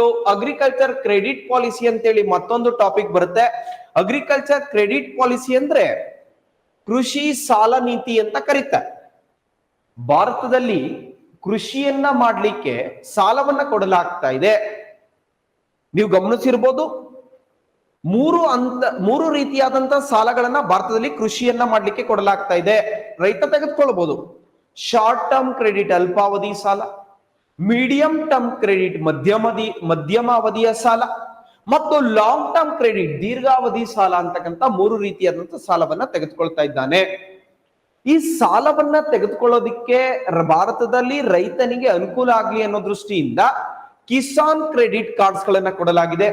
ಮತ್ತೆ ಹಲವಾರು ರೀತಿಯಲ್ಲಿ ಇನ್ವೆಸ್ಟ್ಮೆಂಟ್ ಲೋನ್ ಅನ್ನ ಕೊಡಲಾಗ್ತಾ ಇದೆ. ಮತ್ತೆ ಇಂಟರೆಸ್ಟ್ ಸಬ್ವೆನ್ಷನ್ ಸ್ಕೀಮ್, ಬಡ್ಡಿ ಉಪದಾನ ಯೋಜನೆ ಅಂತ ಕರೀತಾರೆ. ಈ ರೀತಿಯಾದಂತ ಹಲವಾರು ಸ್ಕೀಮ್ಸ್ ಗಳನ್ನ ತೆಗೆದುಕೊಂಡು ಬರಲಾಗ್ತಾ ಇದೆ.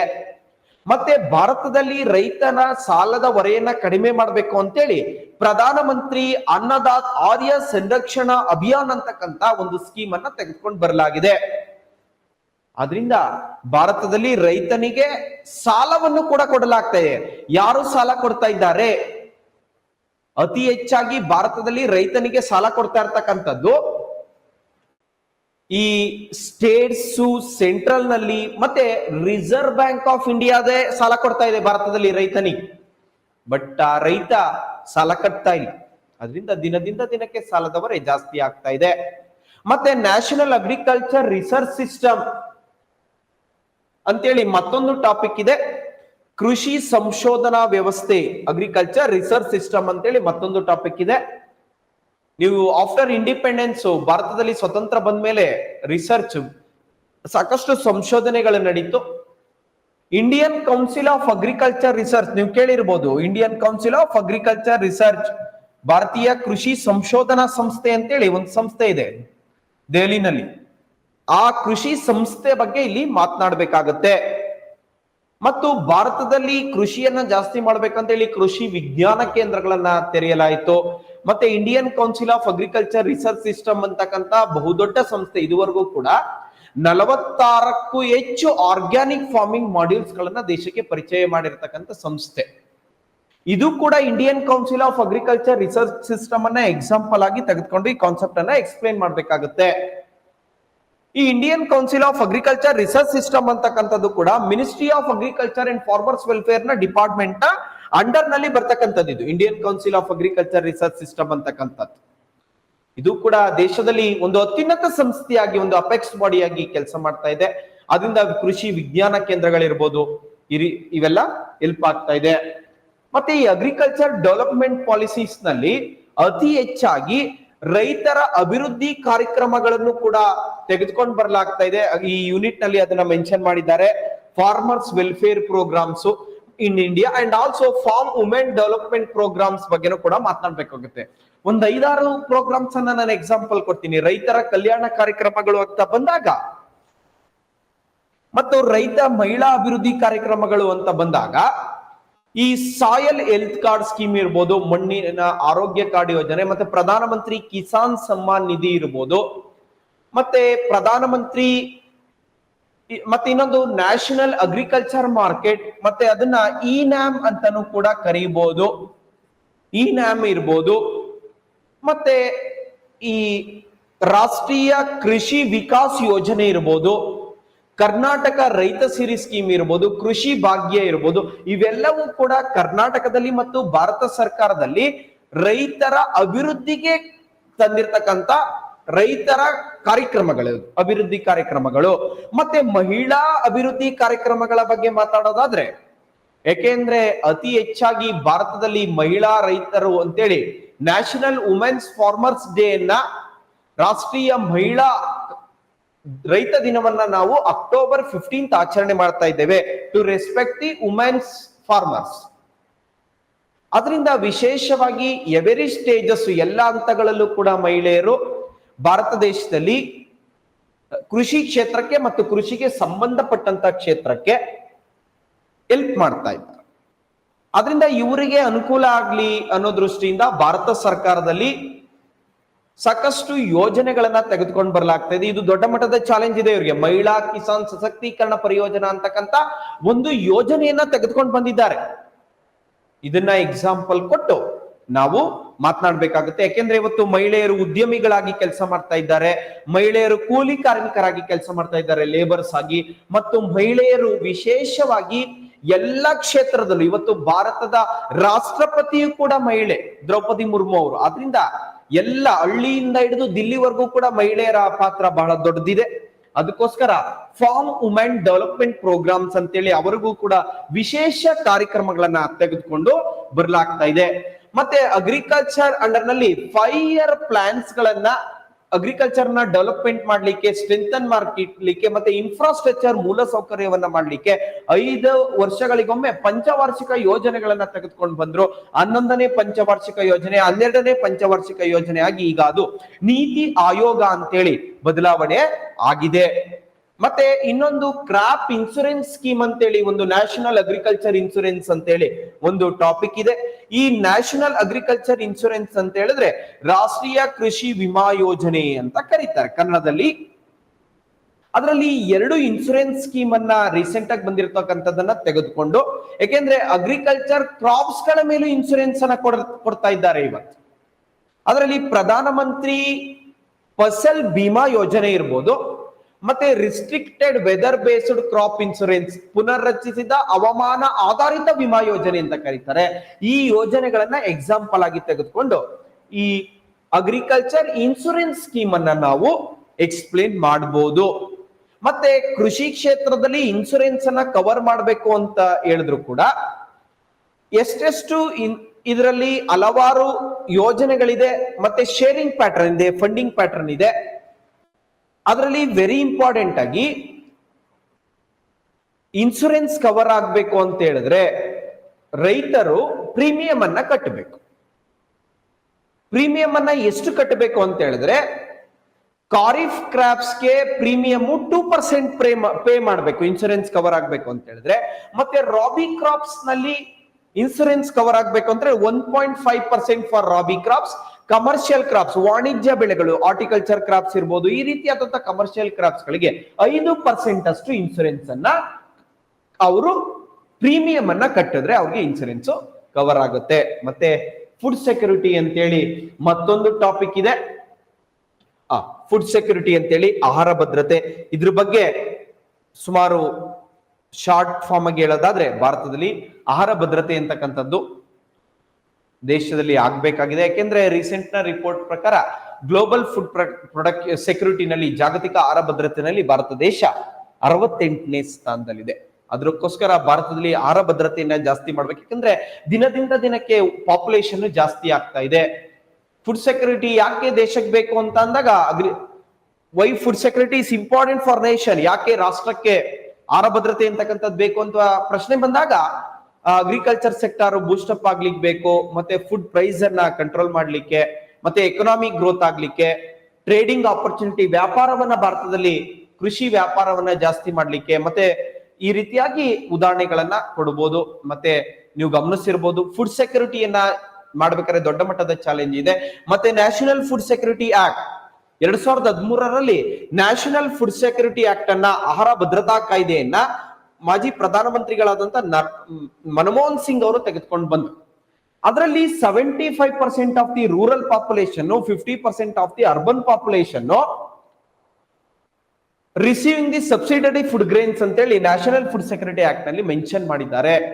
ಮತ್ತೆ 18 ವರ್ಷಕ್ಕಿಂತ ಮೇಲ್ಪಟ್ಟವರನ್ನ ಎಲ್ಲರನ್ನೂ ಕೂಡ ರೇಷನ್ ಕಾರ್ಡ್ ನಲ್ಲಿ ಸೇರಿಸಬೇಕು.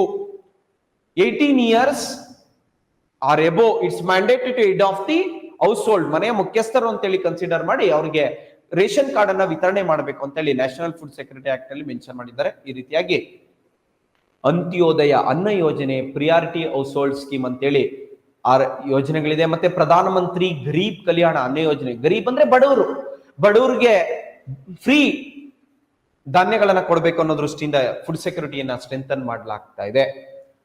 ಈ ರೀತಿಯಾಗಿ ಆಹಾರ ಭದ್ರತೆಯನ್ನ ದೇಶದಲ್ಲಿ ಜಾಸ್ತಿ ಮಾಡಬೇಕು ಅಂತೇಳಿ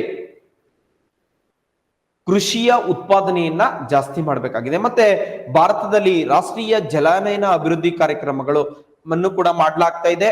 ಅತಿ ಹೆಚ್ಚಾಗಿ ಕೃಷಿ ಕ್ಷೇತ್ರದಲ್ಲಿ ತೋಟಗಾರಿಕೆ ಬರ್ತದೆ, ಜಾನುವಾರುಗಳನ್ನು ಕೂಡ ನಾವು ಕಾನ್ಸಂಟ್ರೇಟ್ ಮಾಡಬಹುದು. ಮತ್ತೆ ವಾಣಿಜ್ಯ ಕೃಷಿ ಮತ್ತೆ ಜಾಗತೀಕರಣ ಇವೆಲ್ಲವೂ ಕೂಡ ಇಲ್ಲಿ ಕವರ್ ಆಗ್ತದೆ. ಮತ್ತೆ ನ್ಯಾಷನಲ್ ವಾಟರ್ ಶೆಡ್ ಡೆವಲಪ್ಮೆಂಟ್ ಪ್ರೋಗ್ರಾಮ್ಗೆ ಬಂದಾಗ ರಾಷ್ಟ್ರೀಯ ಜಲಾನಯನ ಅಭಿವೃದ್ಧಿ ಕಾರ್ಯಕ್ರಮಗಳು ಅಂತ ಕರೀತಾರೆ. ರಾಷ್ಟ್ರೀಯ ಜಲಾನಯನ ಅಭಿವೃದ್ಧಿ ಕಾರ್ಯಕ್ರಮಗಳಿಗೆ ಈ ಬಂದಾಗ ಈಗ ನಾವು ಗಮನಿಸಿರ್ಬೋದು, ಅತಿ ಹೆಚ್ಚಾಗಿ ಈ ಡ್ರೈನೇಜ್ ಸಿಸ್ಟಮ್ ಅನ್ನ, ಟೈಪ್ಸ್ ಆಫ್ ವಾಟರ್ ಶೆಡ್ ಗಳನ್ನ ಭಾರತದಲ್ಲಿ ಮಾಡ್ಲಾಗ್ತಾ ಇದೆ. ಮ್ಯಾಕ್ರೋ ವಾಟರ್ ಶೆಡ್, ಮ್ಯಾಕ್ರೋ ಜಲಾನಯನ, sub watershed, milli watershed, micro watershed, ಸೂಕ್ಷ್ಮ ಜಲಾನಯನ, ಮಿನಿ ವಾಟರ್ ಶೆಡ್ ಅಂತೇಳಿ ವಾಟರ್ ಶೆಡ್ ಅನ್ನ ಮಾಡ್ಲಾಗ್ತಾ ಇದೆ. ವಾಟರ್ ಶೆಡ್ ಅನ್ನ ಮಾಡೋದ್ರಿಂದ the main object of watershed, ಯಾವ್ಯಾವ ಉದ್ದೇಶಕ್ಕೆ ದೇಶದಲ್ಲಿ ವಾಟರ್ ಶೆಡ್ ಅನ್ನ ಮಾಡ್ತಾ ಇದ್ದಾರೆ ಅಂತ ಹೇಳಿದ್ರೆ, ಪೊಲ್ಯೂಷನ್ ಕಂಟ್ರೋಲ್ ಆಗುತ್ತೆ, ಮತ್ತೆ ವಾಟರ್ ಸ್ಟೋರೇಜ್ ಆಗ್ಲಿಕ್ಕೆ. ಫಾರ್ ಎಕ್ಸಾಂಪಲ್, ಈಗ ಗ್ರೌಂಡ್ ವಾಟರ್ ಲೆವೆಲ್ ರೀಚಾರ್ಜ್ ಆದ್ರೆ, ಅಂತರ್ಜಲ ಮಟ್ಟ ಜಾಸ್ತಿ ಆದ್ರೆ ವಾಟರ್ ರಿಸೋರ್ಸಸ್ ಜಾಸ್ತಿ ಆಗುತ್ತೆ. ಮತ್ತೆ ವೈಲ್ಡ್ ಲೈಫ್ ಅನ್ನ ಪ್ರಿಸರ್ವೇಶನ್ ಮಾಡ್ಲಿಕ್ಕೆ, ಮತ್ತೆ ಸಾಯಿಲ್ ಎರೋಷನ್ ತಡಿಲಿಕ್ಕೆ, ಮತ್ತೆ ಗ್ರೌಂಡ್ ವಾಟರ್ ಅನ್ನ ರೀಚಾರ್ಜ್ ಮಾಡ್ಲಿಕ್ಕೆ, ರೆಗ್ಯುಲರ್ ವಾಟರ್ ಸಪ್ಲೈ ಆಗ್ಲಿ ಅಂತೇಳಿ ವಾಟರ್ ಶೆಡ್ ಅನ್ನ ಮಾಡ್ಲಾಗ್ತಾ ಇದೆ. ಮತ್ತೆ integrated watershed development programme ಅನ್ನು ಕೂಡ ಭಾರತದಲ್ಲಿ ಮಾಡ್ಲಾಗ್ತಾ ಇದೆ. ಅದರಿಂದ ಈ 55 ಮಿಲಿಯನ್ ಹೆಕ್ಟೇರ್ ಪ್ರದೇಶವನ್ನ ರೈನ್ಫೆಡ್ ಏರಿಯಾ ಮಾಡಬೇಕು 2027ರ ವೇಳೆಗೆ ಅಂತೇಳಿ ಒಂದು ಗುರಿಯನ್ನ ಇಟ್ಕೊಂಡು ವಾಟರ್ ಶೆಡ್ ಮ್ಯಾನೇಜ್ಮೆಂಟ್ ಅನ್ನ ಭಾರತ ದೇಶದಲ್ಲಿ ಮಾಡ್ಲಾಗ್ತಾ ಇದೆ. ಈ ರೀತಿಯಾಗಿ ವಾಟರ್ ಶೆಡ್ ಅನ್ನ ನಿಮ್ಗೆ ಅತಿ ಹೆಚ್ಚಾಗಿ ಇಲ್ಲಿ ಪ್ರಧಾನಮಂತ್ರಿ ಕೃಷಿ ಸಿಂಚಾಯಿ ಯೋಜನೆ ಸಹಕಾರವು ಕೂಡ ವಾಟರ್ ಶೆಡ್ಗೆ ಸಿಗ್ತಾ ಇದೆ. ಮತ್ತೆ ಇಲ್ಲಿ ದೊಡ್ಡ ಮಟ್ಟದ ಇಶ್ಯೂ ಕೂಡ ಇದೆ, ಸಾಕಷ್ಟು ಸಮಸ್ಯೆ ಇದೆ. ಇಲ್ಲಿ ಪ್ರಾಜೆಕ್ಟ್ ರಿಲೇಟೆಡ್ ಇಶ್ಯೂ ಇರ್ಬೋದು, lack of support from legislation ಇರ್ಬೋದು. ಈ ರೀತಿಯಾಗಿ ಬೇರೆ ಬೇರೆ ಸಮಸ್ಯೆಗಳಿಂದ ನಾವು ಎದುರಿಸ್ತಾ ಇದ್ದೇವೆ. ಮತ್ತೆ ಈ ಕೃಷಿ ಕ್ಷೇತ್ರದಿಂದ ಕೃಷಿ ರಫ್ತು ಸಾಮರ್ಥ್ಯ ಕೂಡ ಹೆಚ್ಚಾಗಬೇಕಾಗಿದೆ. ಅದನ್ನೇ ಇಲ್ಲಿ ಎಕ್ಸ್ಪ್ಲೇನ್ ಮಾಡಿದ್ದಾರೆ.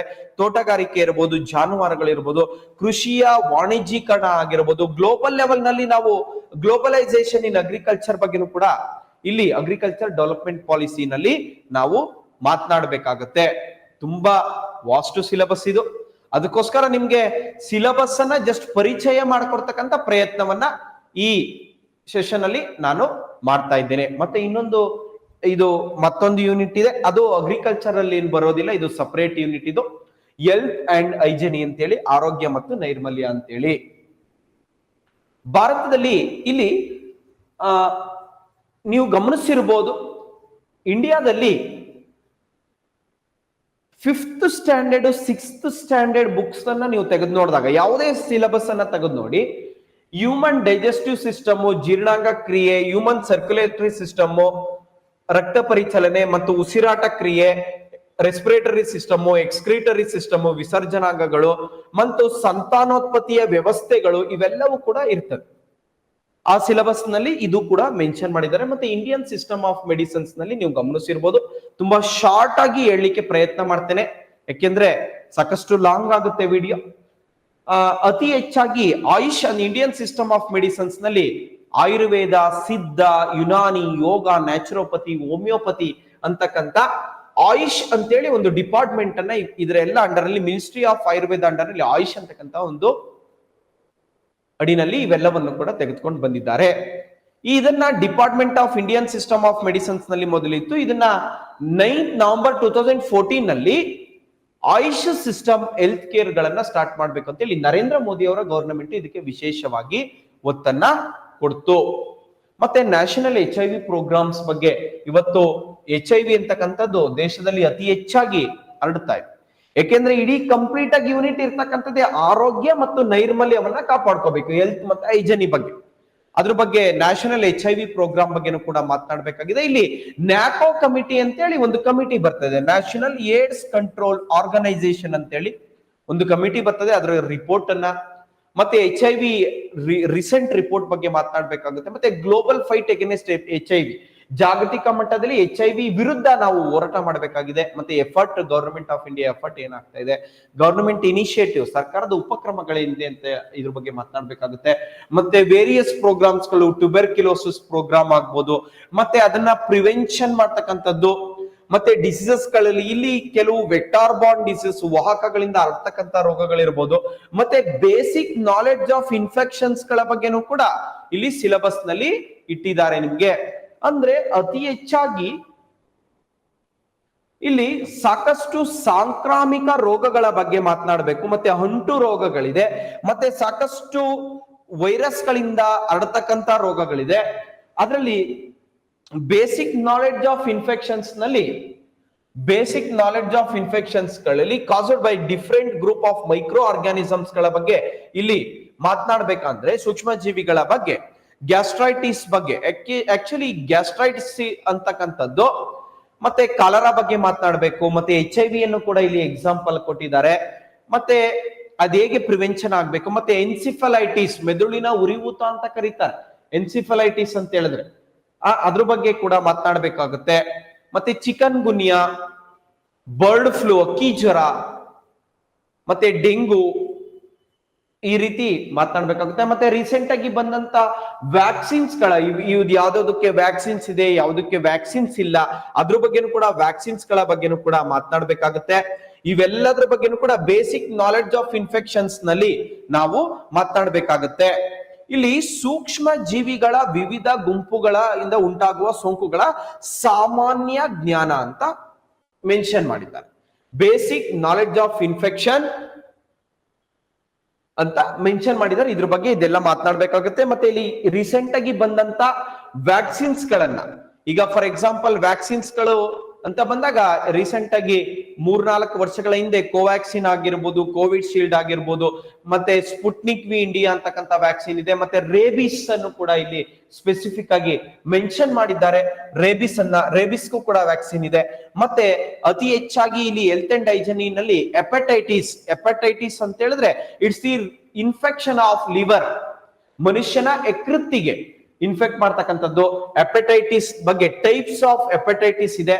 ಹೆಪಟೈಟಿಸ್ ಎ, ಹೆಪಟೈಟಿಸ್ ಬಿ ಮತ್ತೆ ಹೆಪಟೈಟಿಸ್ ಸಿ ಅಂತ.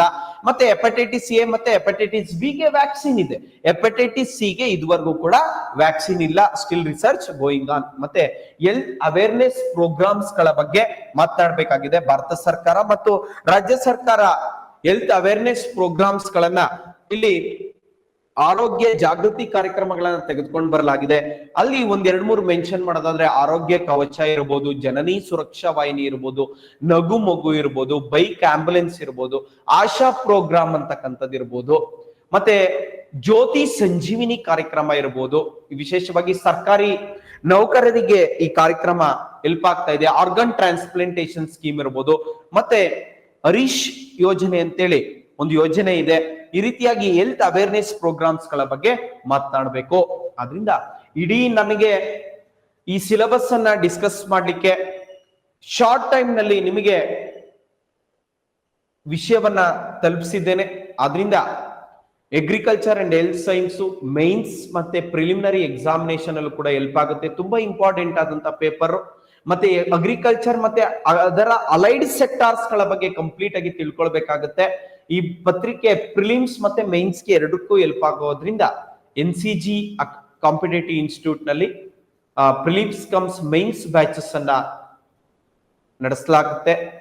ಹೊಸ ಅಡ್ಮಿಷನ್ಸ್ ಗಳು ಪ್ರಾರಂಭ ಆಗಿದೆ. ಮತ್ತೆ ಇದರ ಬಗ್ಗೆ ವೈಡ್ ನಾಲೆಡ್ಜ್ ಬರ್ಬೇಕಂದ್ರೆ, ಯಾಕೆಂದ್ರೆ ನಾನು ಹಾಗೆ ಹೇಳಿದಾಗೆ ಕೃಷಿ ಕ್ಷೇತ್ರಕ್ಕೆ ಸಂಬಂಧಪಟ್ಟ ಹಾಗೆ ಮತ್ತೆ ಅಲೈಡ್ ಸೆಕ್ಟಾರ್ ಗಳ ಬಗ್ಗೆ ನೀವು ಇದನ್ನ ಸ್ಟಡಿ ಮಾಡ್ಬೇಕಂತ ಹೇಳಿದ್ರೆ ಕಂಪ್ಲೀಟ್ ಕರೆಂಟ್ ಅಫೇರ್ಸ್, ಸ್ಕೀಮ್ಸ್, ಹೊಸ ಪಾಲಿಸಿಗಳು, ಸಬ್ಜೆಕ್ಟ್ ಎಲ್ಲವನ್ನೂ ಕೂಡ ಕವರ್ ಮಾಡ್ಬೇಕಾಗುತ್ತೆ. ಮತ್ತೆ ನಿಮ್ಗೆ ಇನ್ನೂ ನಾಲೆಡ್ಜ್ ತುಂಬಾ ಚೆನ್ನಾಗಿ ಬರ್ಬೇಕಂದ್ರೆ ಪ್ರೀವಿಯಸ್ ಇಯರ್ ಕ್ವಶನ್ ಪೇಪರ್ ಅನ್ನ ನೀವು ರೆಫರ್ ಮಾಡ್ಬೇಕಾಗುತ್ತೆ. ಇಂದಿನ ಪ್ರಶ್ನೆ ಪತ್ರಿಕೆಗಳು 2014 ಮತ್ತೆ 2015 ಮತ್ತೆ 2021ರಲ್ಲಿ ಮೈನ್ಸ್ ಕ್ವಶನ್ ಪೇಪರ್ ಸಿಗ್ತವೆ. ಪ್ರಿಲಿಮ್ಸ್ ನ ಹಳೆ ಕ್ವಶನ್ ಪೇಪರ್ ಗಳನ್ನು ನೀವು ರೆಫರ್ ಮಾಡಿದಾಗ ನಿಮ್ಗೆ ತುಂಬಾ ನಾಲೆಡ್ಜ್ ಬರ್ತದೆ. ಅದರಿಂದ ಇವತ್ತಿನ ವಿಡಿಯೋ ಸಿಲೆಬಸ್ ಡಿಸ್ಕಷನ್ ಮಾಡ್ತಾ ಇರತಕ್ಕಂಥದ್ದು ನಿಮಗೆ ಅನುಕೂಲ ಆಗಿದೆ ಅಂತ ಭಾವಿಸಿ ಈ ಎಪಿಸೋಡ್ ನಲ್ಲಿ ಈ ಪೇಪರ್ 4 GS3 ಸೆಕ್ಷನ್ 2 ಟಾಪಿಕ್ ನಲ್ಲಿ ಕಡಿಮೆ ಅವಧಿನಲ್ಲಿ ನಿಮಗೆ ಸಿಲೆಬಸ್ ಅನ್ನ ಪರಿಚಯ ಮಾಡಿಕೊಡ್ತಕ್ಕಂಥ ಪ್ರಯತ್ನವನ್ನ ನಾನು ಮಾಡಿದ್ದೇನೆ. ಈ ಸಿಲೆಬಸ್ ಡಿಸ್ಕಷನ್ ತಮಗೆ ಅನುಕೂಲ ಆಗಿದೆ ಅಂತ ಭಾವಿಸ್ತಾ ಈ ವಿಡಿಯೋವನ್ನ ಇಲ್ಲಿಗೆ ಮುಕ್ತಾಯ ಮಾಡ್ತೇನೆ. ಮತ್ತಷ್ಟು ವಿಡಿಯೋದೊಂದಿಗೆ ನಿಮ್ಮ ಮುಂದೆ ಬರ್ತೇನೆ. ಎಲ್ಲರಿಗೂ ನಮಸ್ಕಾರ.